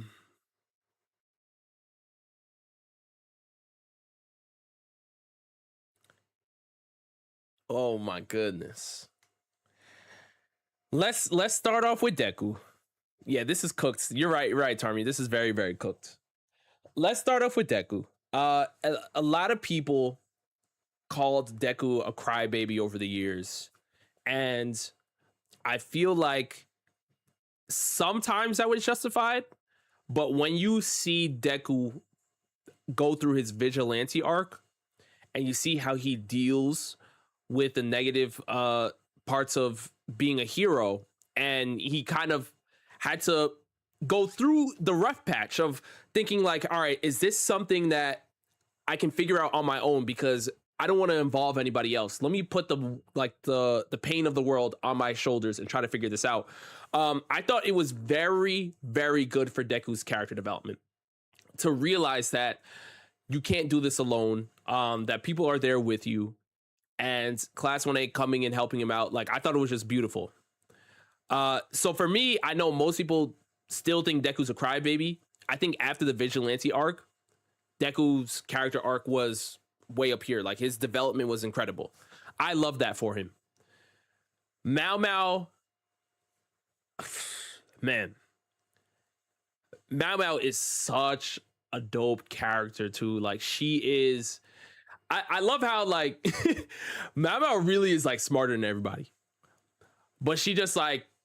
She obviously just plays her part or plays her role.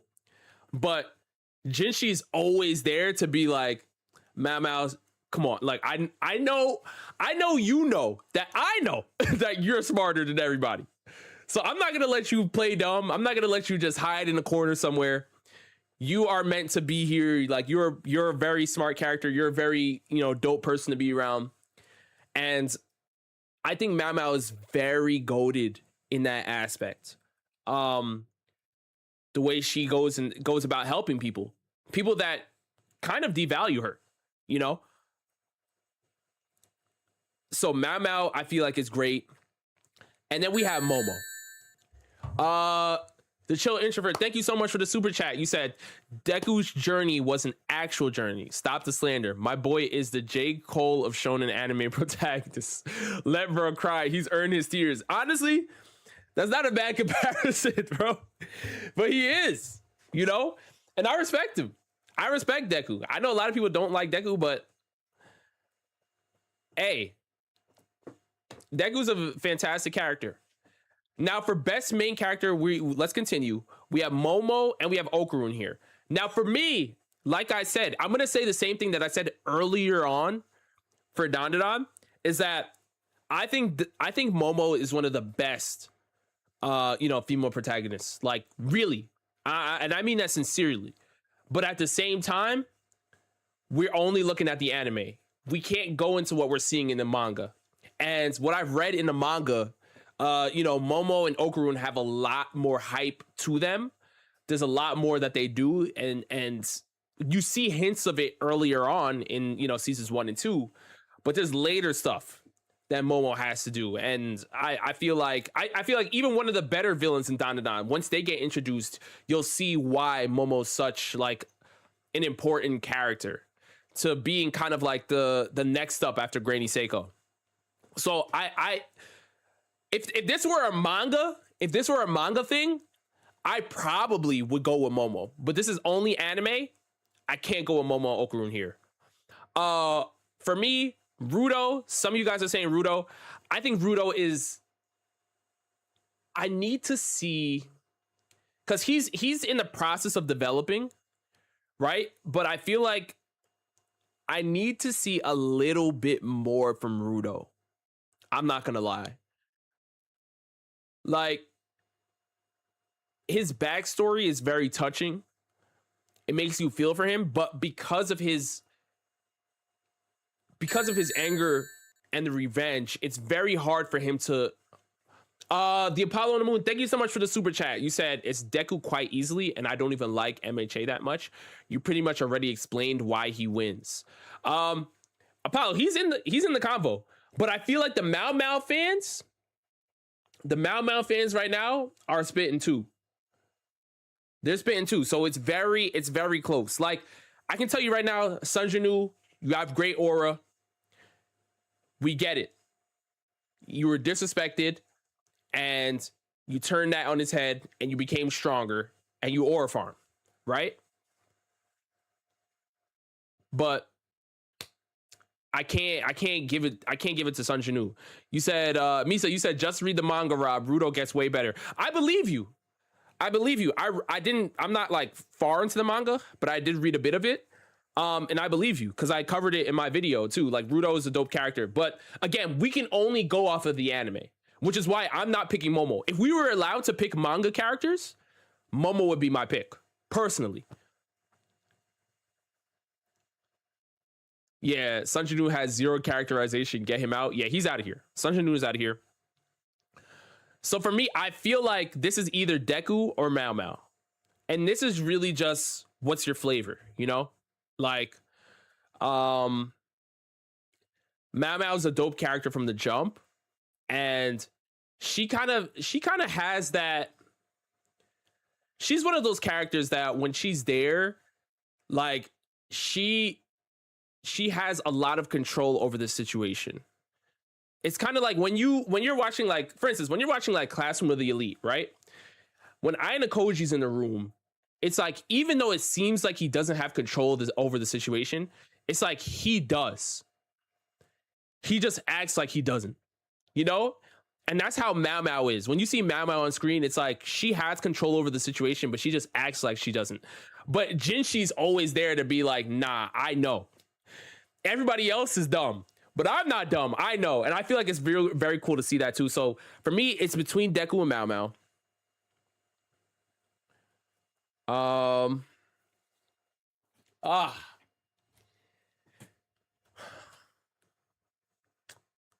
Let me think, y'all. Give me a second. Deku or Mao Mao?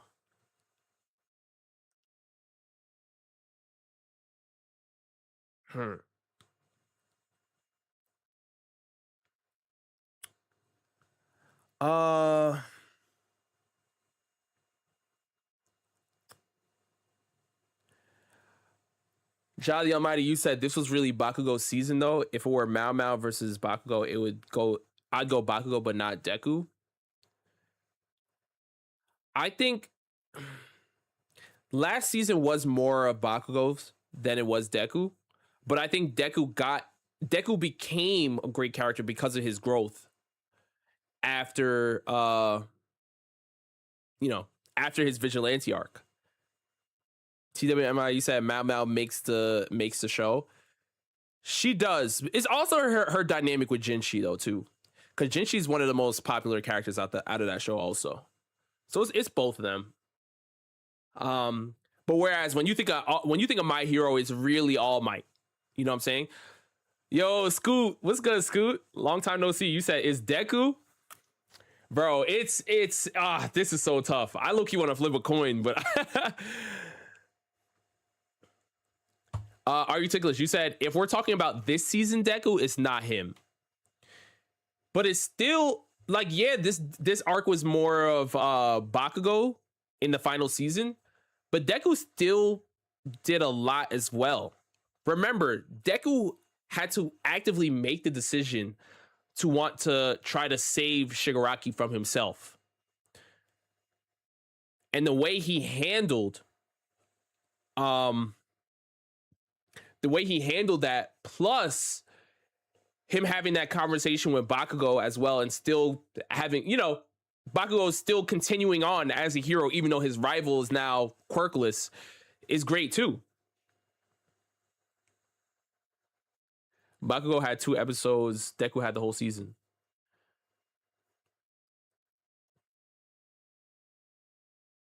This is very, very tough.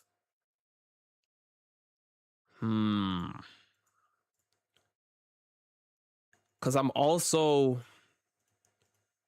Because the point that, like, you know, Apothecary Diaries fans are saying is that Mao really does make the show, and it is true. It is true. The Chill Introvert, thank you for the super chat. You said, pick your favorite child, Rob. The other gets thrown into the orphanage. No pressure. Deku or Mao Mao? Oh, man. I mean, the Apothecary Diaries, I mean, Mao does make the show. Flip a coin? I really do. I think I gotta flip. Do I have a coin on me? I really can't decide, bro. Like, it's very close. I don't even have a coin on me, brother. All right, Marco Polo. Hold on. Let me tell you why. What? Because we got to move on here. Tell me why what? Poll it? You know what? Misa, that's not a bad idea. That's not a bad idea. Let me, hold on 1 second. Let me set up the poll. Let me set up the poll one time. Hold on 1 second. My bad. I had to pull up YouTube on this side. I think I might have to pull it because I can't decide on my own. If you can't decide, just give it to Momo. Momo would be my pick, but that's manga. I'll pick Momo for manga, so I can't. All right, we have Mao Mao, and then we have Deku. We're gonna poll this real fast. You guys decide. Oh, Marco, you think it's Sun Jinu? Off season 2? I feel like you can off season 2, that's gonna be rough, brother. Again, you can't go deeper into the manhwa.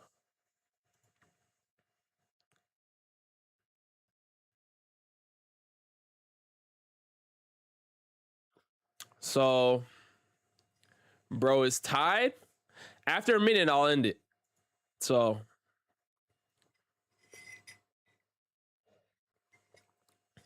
this is the first time we're polling in the Anime Awards, but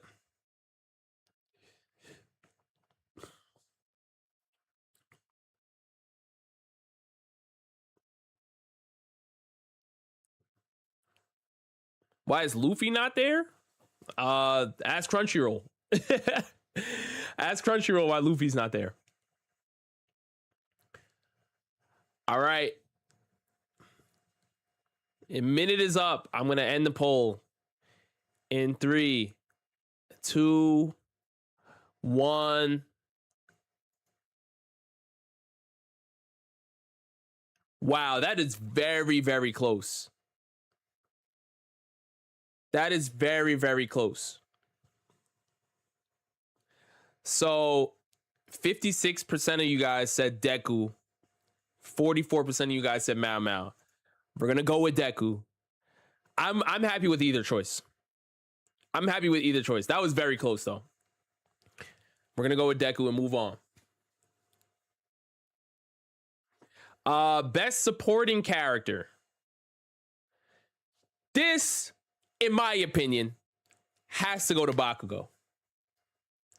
That, like, last season really was Bakugo's season. I don't think we can really break it down any further. I talked about Jinshi a little bit here. Gigi, he's kind of just getting started. Engine also kind of just getting started, anime only. This has to be Bakugo. Like, you can't really, it's gonna be rough to really try to argue this one.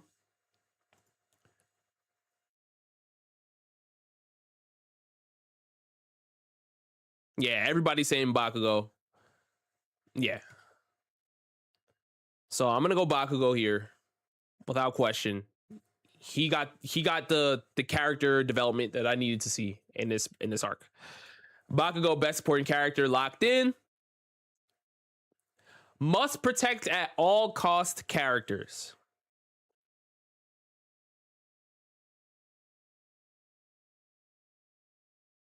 Now,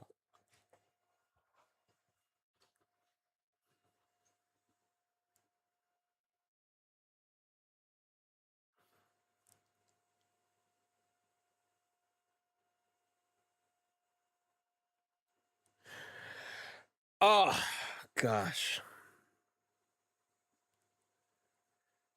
See, this is such like a weird category because it's like you don't to me I when I see this, I think Suika and Anya, realistically, right? Suika and Anya are the two characters that come to mind immediately. Now, I guess who's doing more for their series in terms of production and pushing the plot forward? I mean, you can give Anya the W on that, but like Suika is like such a better candidate for being like what Suika means to the Kingdom of Science. I feel like is so much more. You know, like Anya means a lot for the Spy Family story, but she also she's a kid, but she also causes a lot of trouble for Lloyd and Yor, considering that she has the ability to read their minds. You know what I'm saying? Like, you would think Anya being able to hear people's thoughts and stuff would be more careful, even at a young age. And Anya is like still wild. She's still a wild card. Versus Suika. Suika is literally, I see somebody said in the chat already, Suika clutched up, right? Suika is literally like the MVP character. Like Suika doing, you know, espionage, being a spy, going to enemy territory as a youngin', coming back with intel, all types of stuff. Cassia says she like 5 though, Rob. Come on, be for real. Suika's young too. How old is Suika? Because Suika's young too. Tiberius, thank you for the super chat. You said Deku can protect himself. he gotta protect us. Yo, for real. Deku being here is crazy. Cause it's like, yo, help me. What you mean I gotta protect? Why is the strongest person in the verse on this list? Some people are saying Waguri. I have not seen Fragrant Flower, but I can understand that too. Anya gotta be protected. Suika can handle things for real. Adrian, that might be the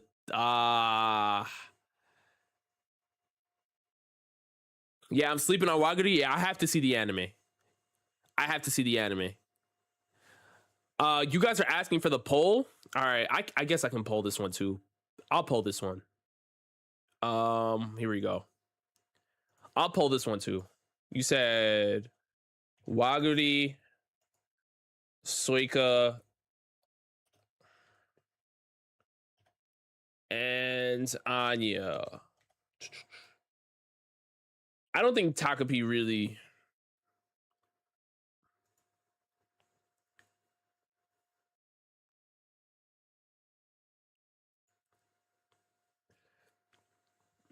All right, I got the poll going.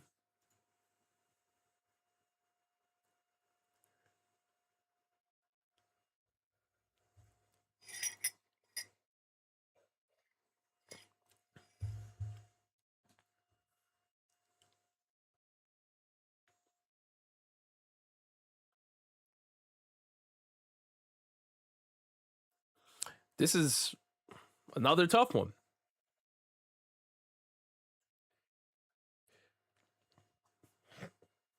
After a minute, I'm gonna end the poll.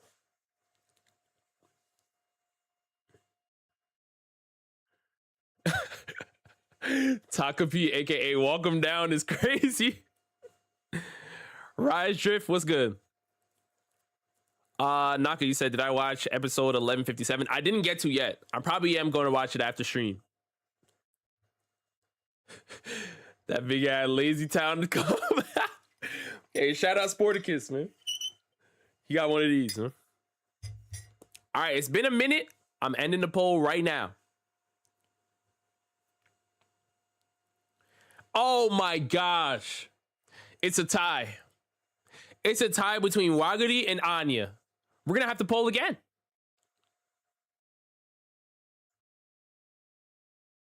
Yo, Tiberius, you out of here, brother. You're violent.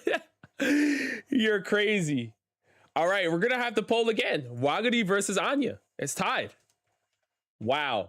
Stoika got cut. So Dr. Stone fans aren't tapped in. Not enough of us. We're going to run another poll. Yeah, we got to go back, Adrian. Anya and Wagari literally tied. So once a minute is up, I'm going to end the poll. You said just flip a coin on Google. I guess, I mean, we could do that, but I'd rather have chat decide. You know what I'm saying? I'd rather have you guys actually.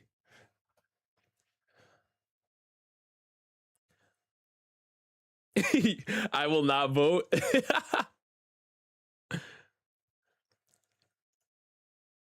Yeah, it's very, very close. Once it says 1 minute, I'm ending the poll. So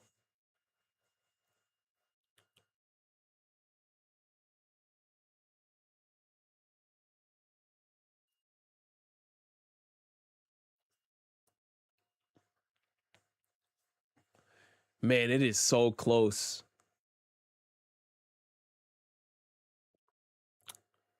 Man, Tarmy, I appreciate you, bro. I appreciate you. 1 minute. All right. Oh my gosh. No way. It tied again.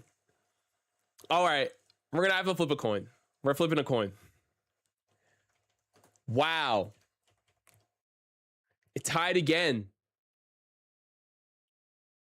All right. Hold on.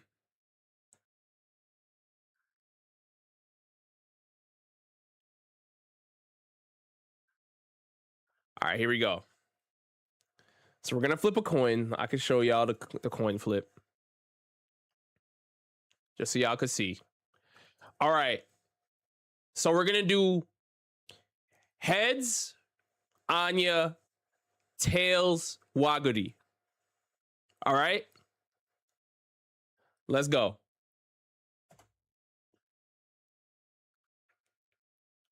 It's tails. It's tails. Wow. It's tails.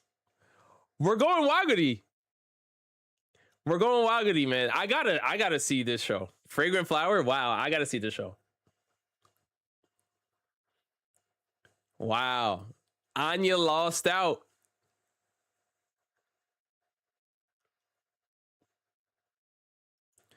Wagari for the W, man. Anya lost out. Okay. Best anime song. I mean, obviously, I can't play the songs here because, you know, YouTube copyright and stuff. The one I remember the most are the Chainsaw Man joints. So I'll probably go Iris Out.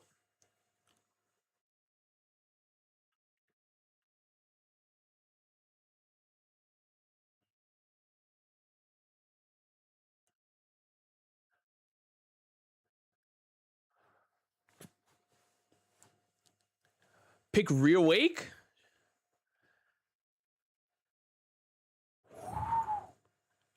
I don't even really remember. I'm trying to remember. It's Lisa. I mean, Lisa's always.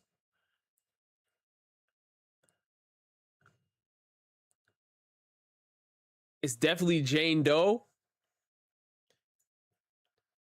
Dang, bro. Oh my goodness. Hold on. I feel like I need to play some of these because I'm like, I don't even really remember all these songs.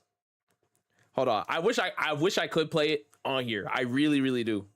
But you know how YouTube is, so hold on. I'm gonna have to just listen to it real quick. Let me listen to Jane Doe real fast. I'm trying to remember. Because I remember Iris Out a lot more.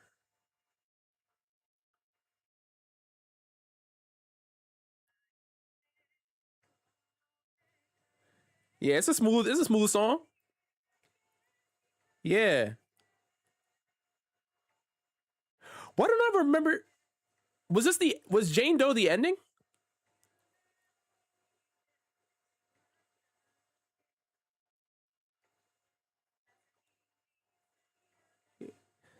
Yeah, Jane Doe sounds fire. But I feel like I remember hum it for us. It'll be tough for me to do so. I wish I could play it here for y'all, but I know YouTube be tripping on music, copyright stuff, so I want to keep streaming.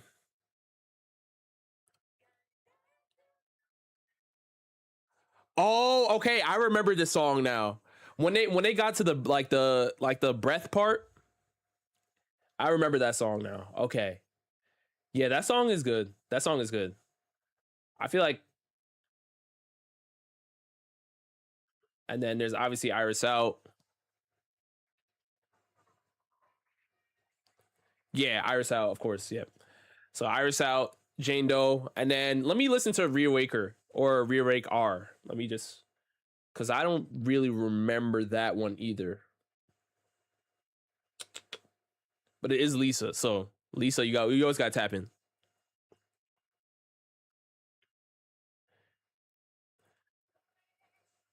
I got some Call of Duty vibes from Detroit. uh,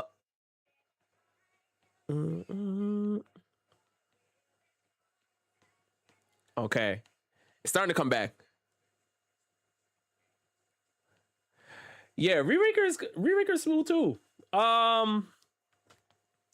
Out of all those songs, I feel like the most popular song here is probably Iris Out. But Reawake is the best song. What are you doing, Rob? No, it's a good song. All these songs are good. Listen to On the Way. All right, I'll listen to On the Way too. That's Don and Don. Trader Wolf, what's good, Brody? Let me listen to On the Way.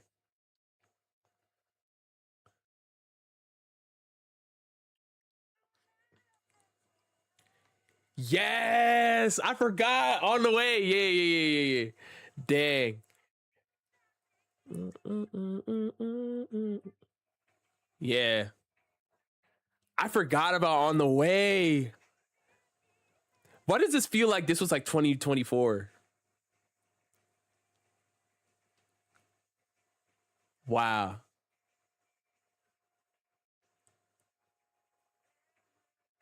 Yeah, On the Way, 100%. I love On the Way. Dang. I literally forgot about that song though. But like, this literally the second the first note played, I was like, yeah, bro. Don and Don. Yeah, that's true. All right, I'm gonna listen to Watch Me too.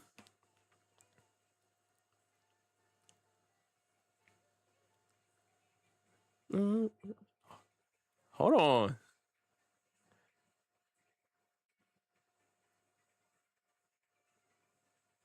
Hold on. Yo, Watch Me is a banger. Yeah. Wait. Hold on. Chill out. Okay. I wish I could play this for you guys. I really do. I wish I could play this for you guys. Shoot, man. I'm not gonna lie. Going into this, I thought I was gonna pick Iris Out. Going into this. After listening to the songs I needed to listen to, I'm leaning more towards Watch Me and On the Way, bro. I'm not gonna lie. Like, Watch Me On the Way are so good. Oh my gosh. Marco Polo, I'm sorry. Re-Rakers is good too. Shout out Lisa. Lisa's Lisa. So, but that's not like my go-to Lisa song. You know what I'm saying? But I feel you. I feel you. Isha, you said my vote is for Reawake R. Yeah, I mean, all these songs are good. I was thinking Iris Out, but now I'm on the way or Watch Me. Like,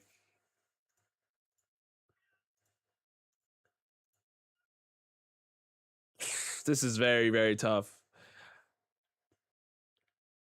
Ooh.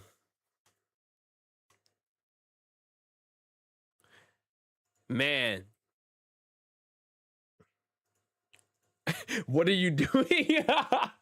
Bro, I listen to all the songs, brother. I listen to all the songs. I'm just, these two stand out to me more. Like, On the Way, I feel like I really like, and I remember from season 2. But then I never really watched Witch Watch like that. But this is a fire opening. I think I'm gonna go On the Way, but Watch Me is like right there. It is, these two are very close for me. Like, this is a banger.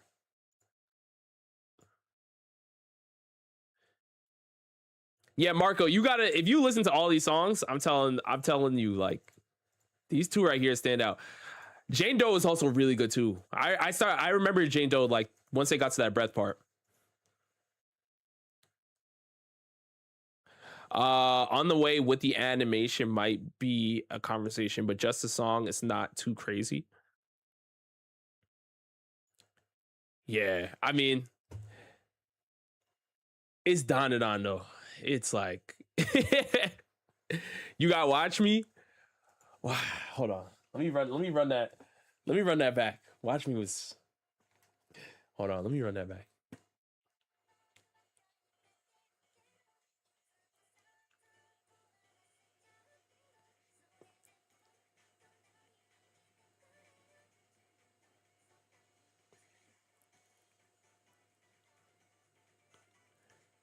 Man.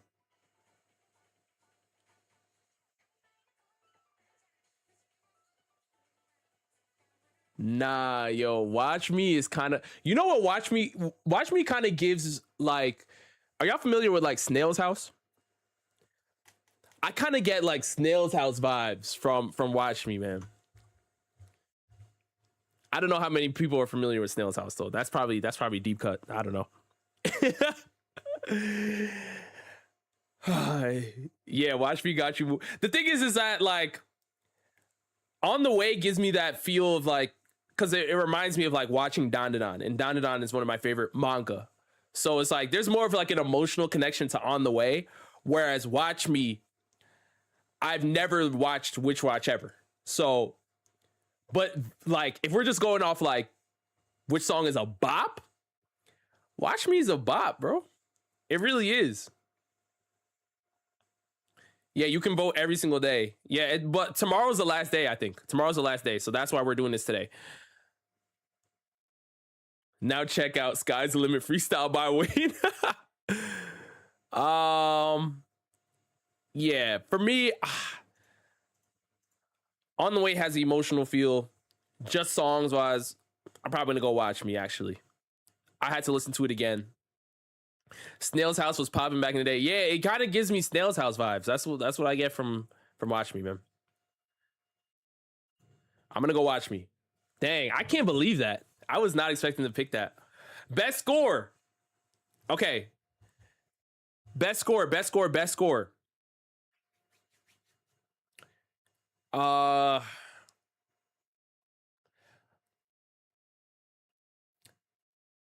Demon Slayer's here.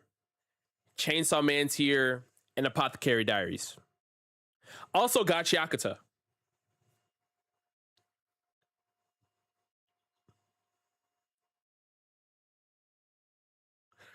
It's gotta be Soul Leveling Season 2 Arise from Shadow. I swear if you don't pick best score, I don't know what to say. Marco, we can see who we can see who really thinks Solo Leveling had the best score.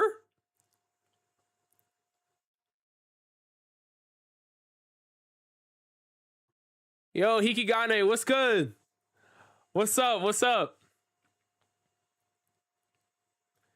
Gotta be Demon Slayer. Some people are saying Reze Arc, Apothecary Diaries. Yeah, Apothecary Diaries, if you even listen to Apothecary Diaries OSTs, they're beautiful. They're really, really good. Like I never, because when I think of score, like I really try to think of like, am I going back and listening to the background OSTs of these anime? I've done that for Apothecary Diaries. As a matter of fact, there's a couple videos I edited where I had like a little bit of Apothecary Diaries music in there and stuff, you know? Like I've actually done that for Apothecary Diaries. Reze Arc, I already know the song with like the pool scene and all that stuff is super popular. Demon Slayer is Demon Slayer. So you'll never leave a Demon Slayer anything without music being one of the most talked about things from it.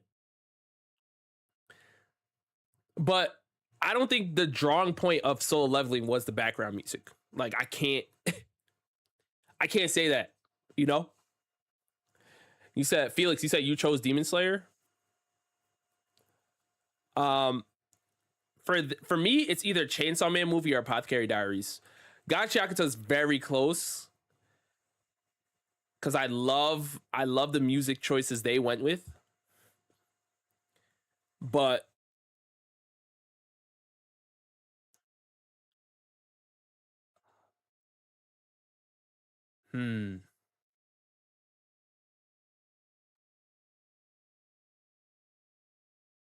yeah, I can hear Gachi Yakuza in my head too, Trey.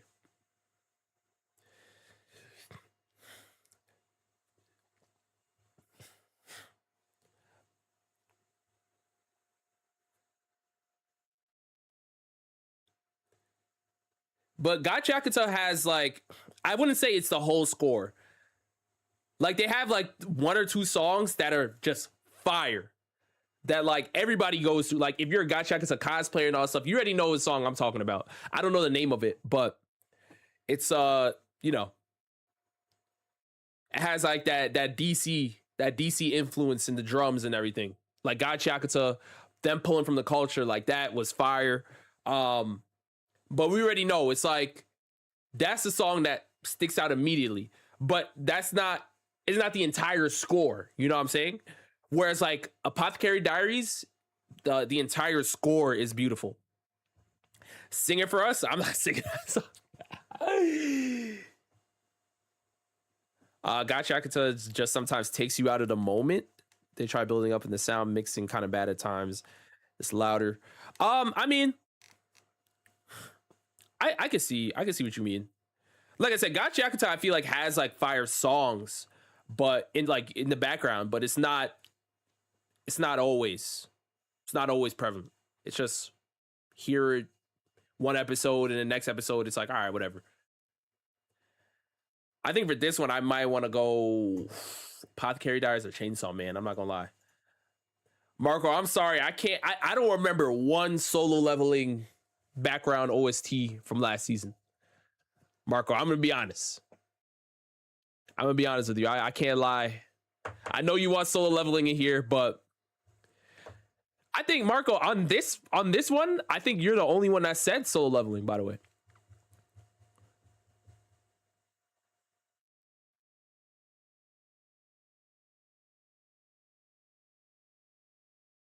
Outlaws get no entry. I think that's the one. I think that's the one.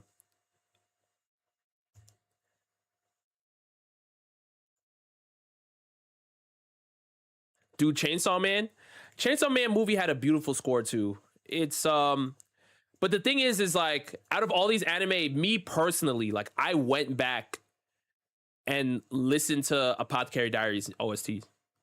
Like I've done like I've had Apothecary Diaries music playing in the background when I'm like editing and stuff. Like I've genuinely done that. I can't say I've done that for other series that are here. So I'm personally gonna go with the Apothecary Diaries. But if you guys think it's something else, by all means, you could definitely vote.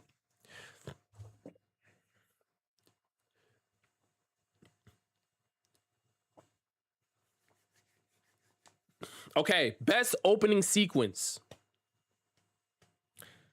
I mean, this is kind of what we just talked about earlier. I haven't seen all of these openings. Watch Me sounded the best, but I haven't seen the opening. I think somebody said it was directed by Megumi Ishitani, which is like she's one of my goats in One Piece directing. Like I think she's a goat, literally. But I haven't seen the opening. I just listened to it. So I'd have to watch it.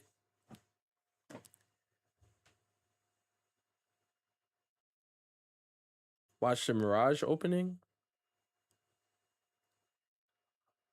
Oh, this is the other Creepy Nuts song. Okay. I think I heard this song. A lot of you guys are saying Mirage. I think I heard the song, but I don't remember if I don't think I saw the opening though. What sucks is on YouTube, I can't watch it with you guys. Hold on, I'll watch like the first 30 seconds. Let me pull it up on my phone. Yeah, I'm pretty sure I heard the song.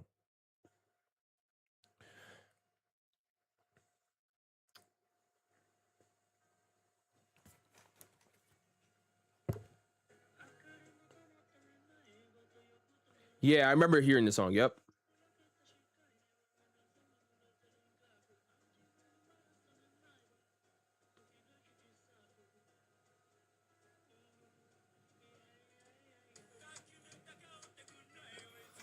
Yeah, song wise, come on.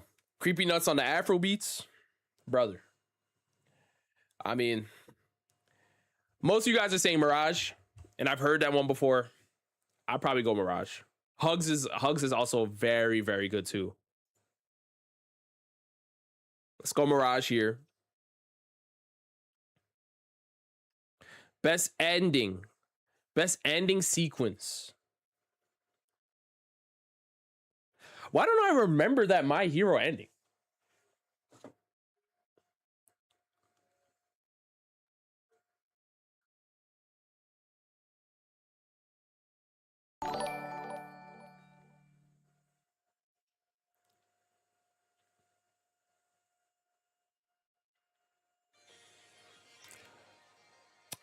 Oh yeah. I'm tripping. I didn't even know it was called I. Yeah. I remember the ending. I'm lying. I remember the ending. All I needed to hear was the guitar. I just needed to hear the guitar for 1 second. Yeah, I remember the ending. Beautiful colors. Angie, thank you for the 2. You said, Rob, when you doing a build a Fire Force team vid, I need to add a Fire Force deck. That's what I need to do, Angie. But once I add the deck, I could definitely do that. But Fire Force got really, really top heavy at the end of its run. Like early Fire Force, it could have been like more of a conversation, but like towards the end, it's like, yeah, if you get Shinra, Arthur, it just starts getting like, yeah, it's the Benny Maru. It starts getting real quiet. Haumea too. Some of y'all are saying, so right now I'm seeing it's either I or Beautiful Colors. Let me peep Beautiful Colors. Let's see, Beautiful Colors.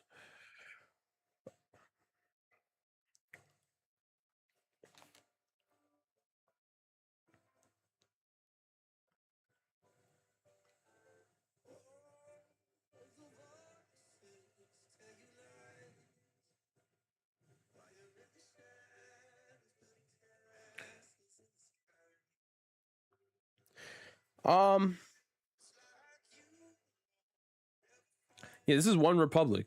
Okay.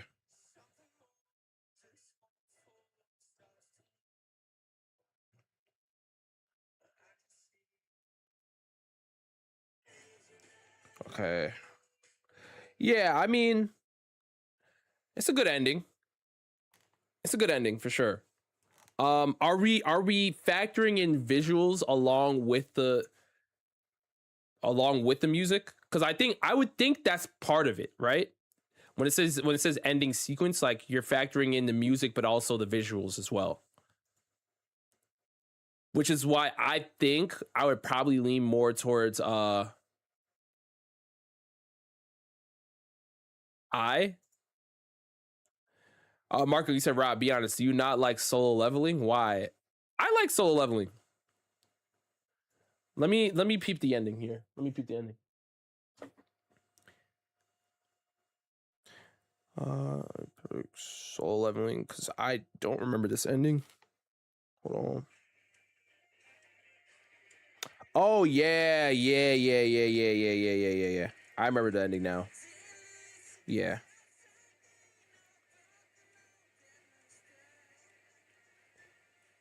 Yeah, I remember this ending. Yeah. This one honestly might go to. No, but I'm thinking. All right, so you guys confirmed to me because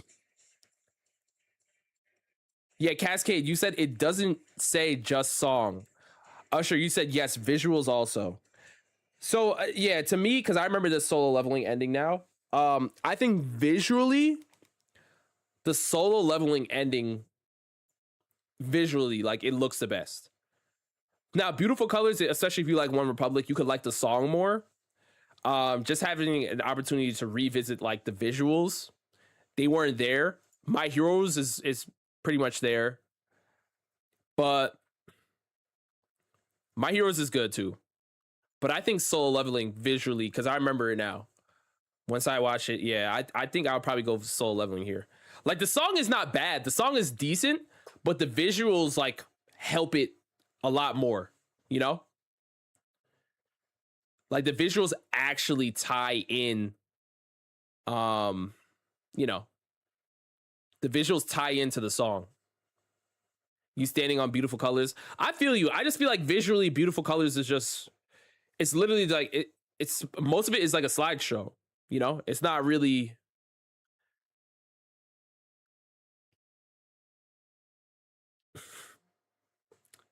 really if you watch the Beautiful Colors ending of Kaiju number 8 and then watch the solo leveling ending.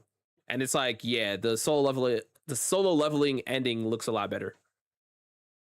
I'll go solo leveling here. I just forgot about it. It's been so long. All right. Best voice artist performance. Y'all know me. You guys can say who you want. You guys can say whatever you have to say. My goal is here. It's got to happen.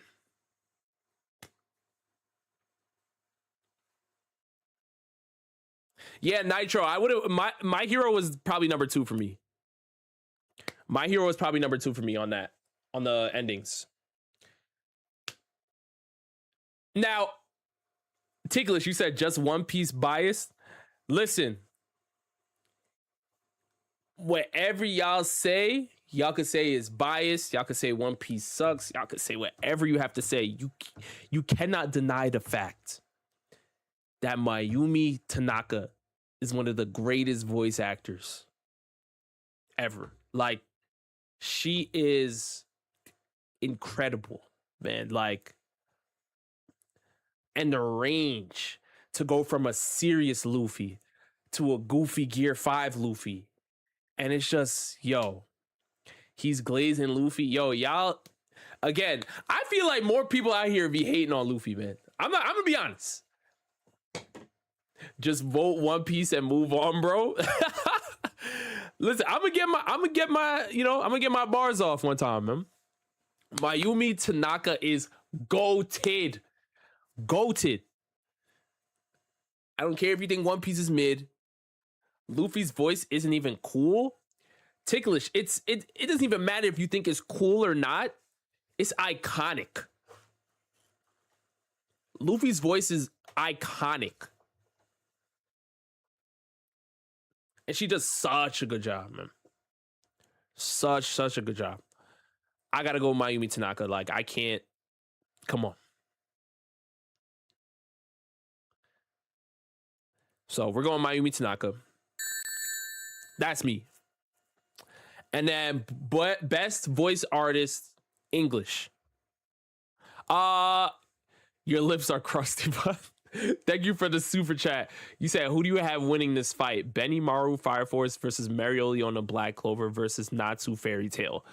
Ooh, there's a lot to unpack there.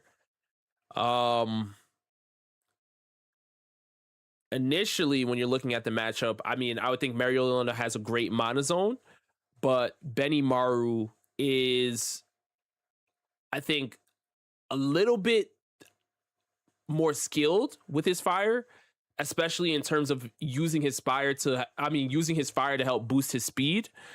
So I think Benimaru would edge out on the speed side with, Mereoleona being there.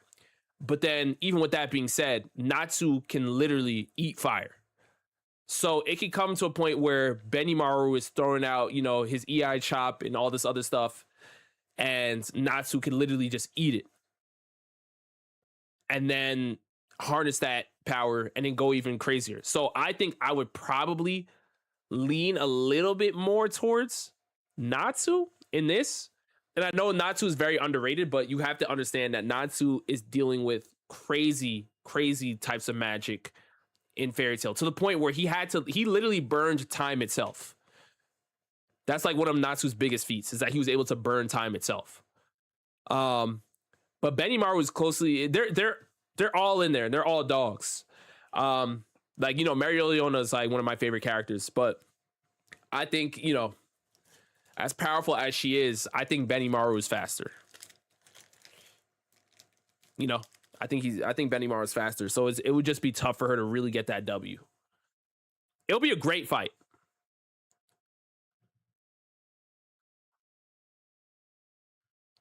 Rob, Natsu is beating Shinra.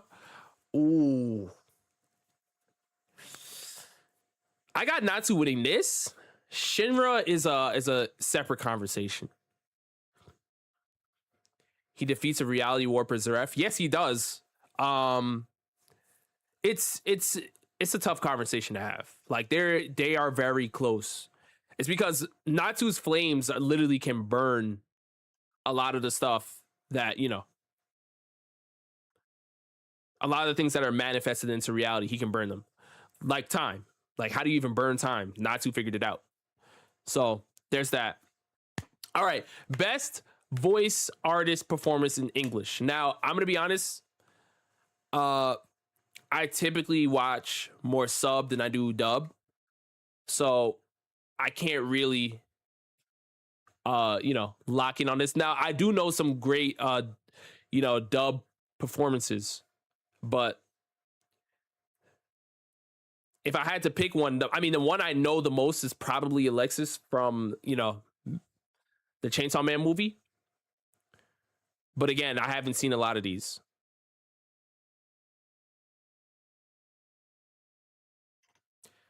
Yeah, I watch. Yeah, Alex Lee not being here, or Alex Lay not being here, is kind of crazy. I agree with that, Mix. Shinra turning Natsu into common loot is crazy. Yo.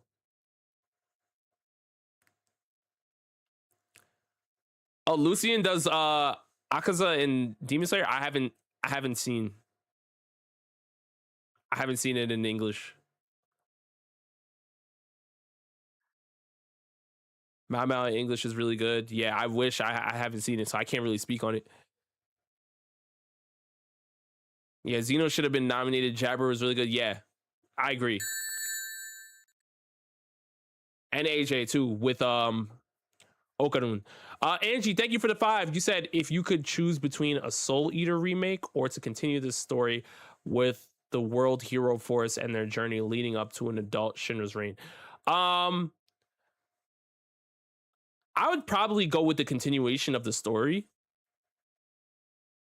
Because as much as I love Soul Eater, I feel like Soul Eater still stands the test of time. Like, I don't think we're at a point where Soul Eater needs a remake. Granted, if Soul Eater got a remake, I would 100% watch it, you know, but I don't think it needs one. There are other anime out there that need a remake. They're in desperate need of one. They're outdated, but Soul Eater doesn't need one, in my opinion.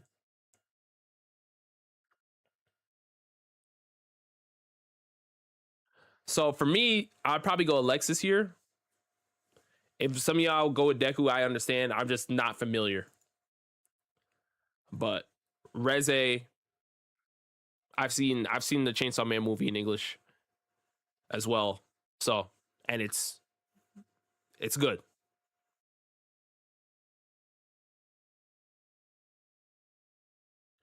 Raichi, what's good? I know, Raichi, you came right at the end. Silver Moon, I appreciate you. Seriously, thank you so much. So we're gonna go Alexis here. And I think that ends it. I think. Yeah, I think that's the last one. Okay. Yeah, that was the last one, y'all. Have you watched Dandadan in dubbed? I've seen like episodes in dub, but I typically watch the anime in sub. Like I've watched like one of like the premieres in dub though.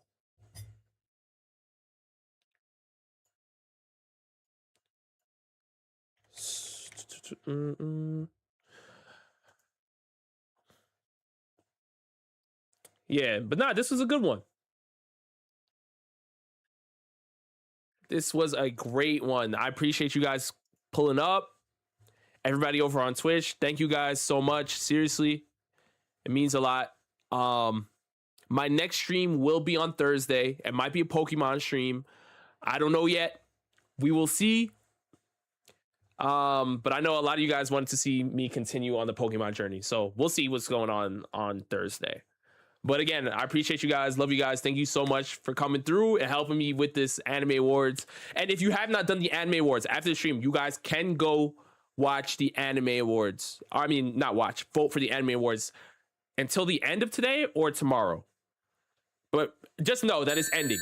It's very, very close to ending. So make sure you guys do that. Angie, thank you for the super chat. You said if you haven't, check out Umamatsume Animation. I heard about the anime, and I went on my friend's podcast actually, where we played the game for like a little bit, which was fun. But I have not watched the anime, but I heard that it dropped, and I seen like a clip that the animation was dope. But yeah, I gotta actually tap in. But I know I need to see Fragrant Flower Delivery. Oh, thank you. Thank you. Appreciate you. I don't know what this is. Thank you, Kuma. All right, he's wild. But I need to watch One Piece episode 1157. And I also need to watch oh, this is my shirt. Okay. And I also need to watch what else? Fragrant Flower is also on there. But again, Thursday, I will see you guys. Watch One Piece on stream. That copyright, that YouTube copyright. But I don't know. There might be like a certain episode I might watch on stream, depending on what it is. Like when we get to certain parts in Elbaf, where I honestly might. Don't forget about Your Lie in April. Yes, Mex, you're right. Sheesh. Your Lie in April. The thing is, I've been watching The Boys. You know, The Boys is out now. So this has been a lot. I've been watching a lot. So watch Blue Lock. I've watched Blue Lock already. I'm caught up on Blue Lock, the anime.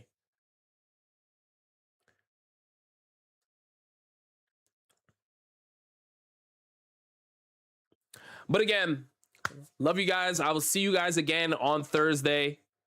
And if you haven't voted for the Crunchyroll Awards, make sure you guys do so, because I think today's the last day. So if there are any picks where you disagree with me on, you can counteract them on your own. All right.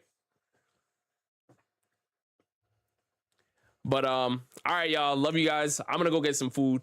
and catch up on some anime. And I got some editing I got to do because I got to get a video out to you guys hopefully this week. So it's been a little bit too long. But how do I feel about The Boys? I've been loving this season so far. I can't wait for tomorrow's episode. Really can't wait. Kakashi, you said you're voting right now. Yeah, everybody go vote. Everybody go vote. You know about Classroom of the Elite season 4? Of course, Trey. I'm caught up. I watched all 5 episodes. Listen, Classroom of the Elite is one of those anime that, again, it just has me on the edge of my seat, man. I'm just locked in on every episode. Locked in. But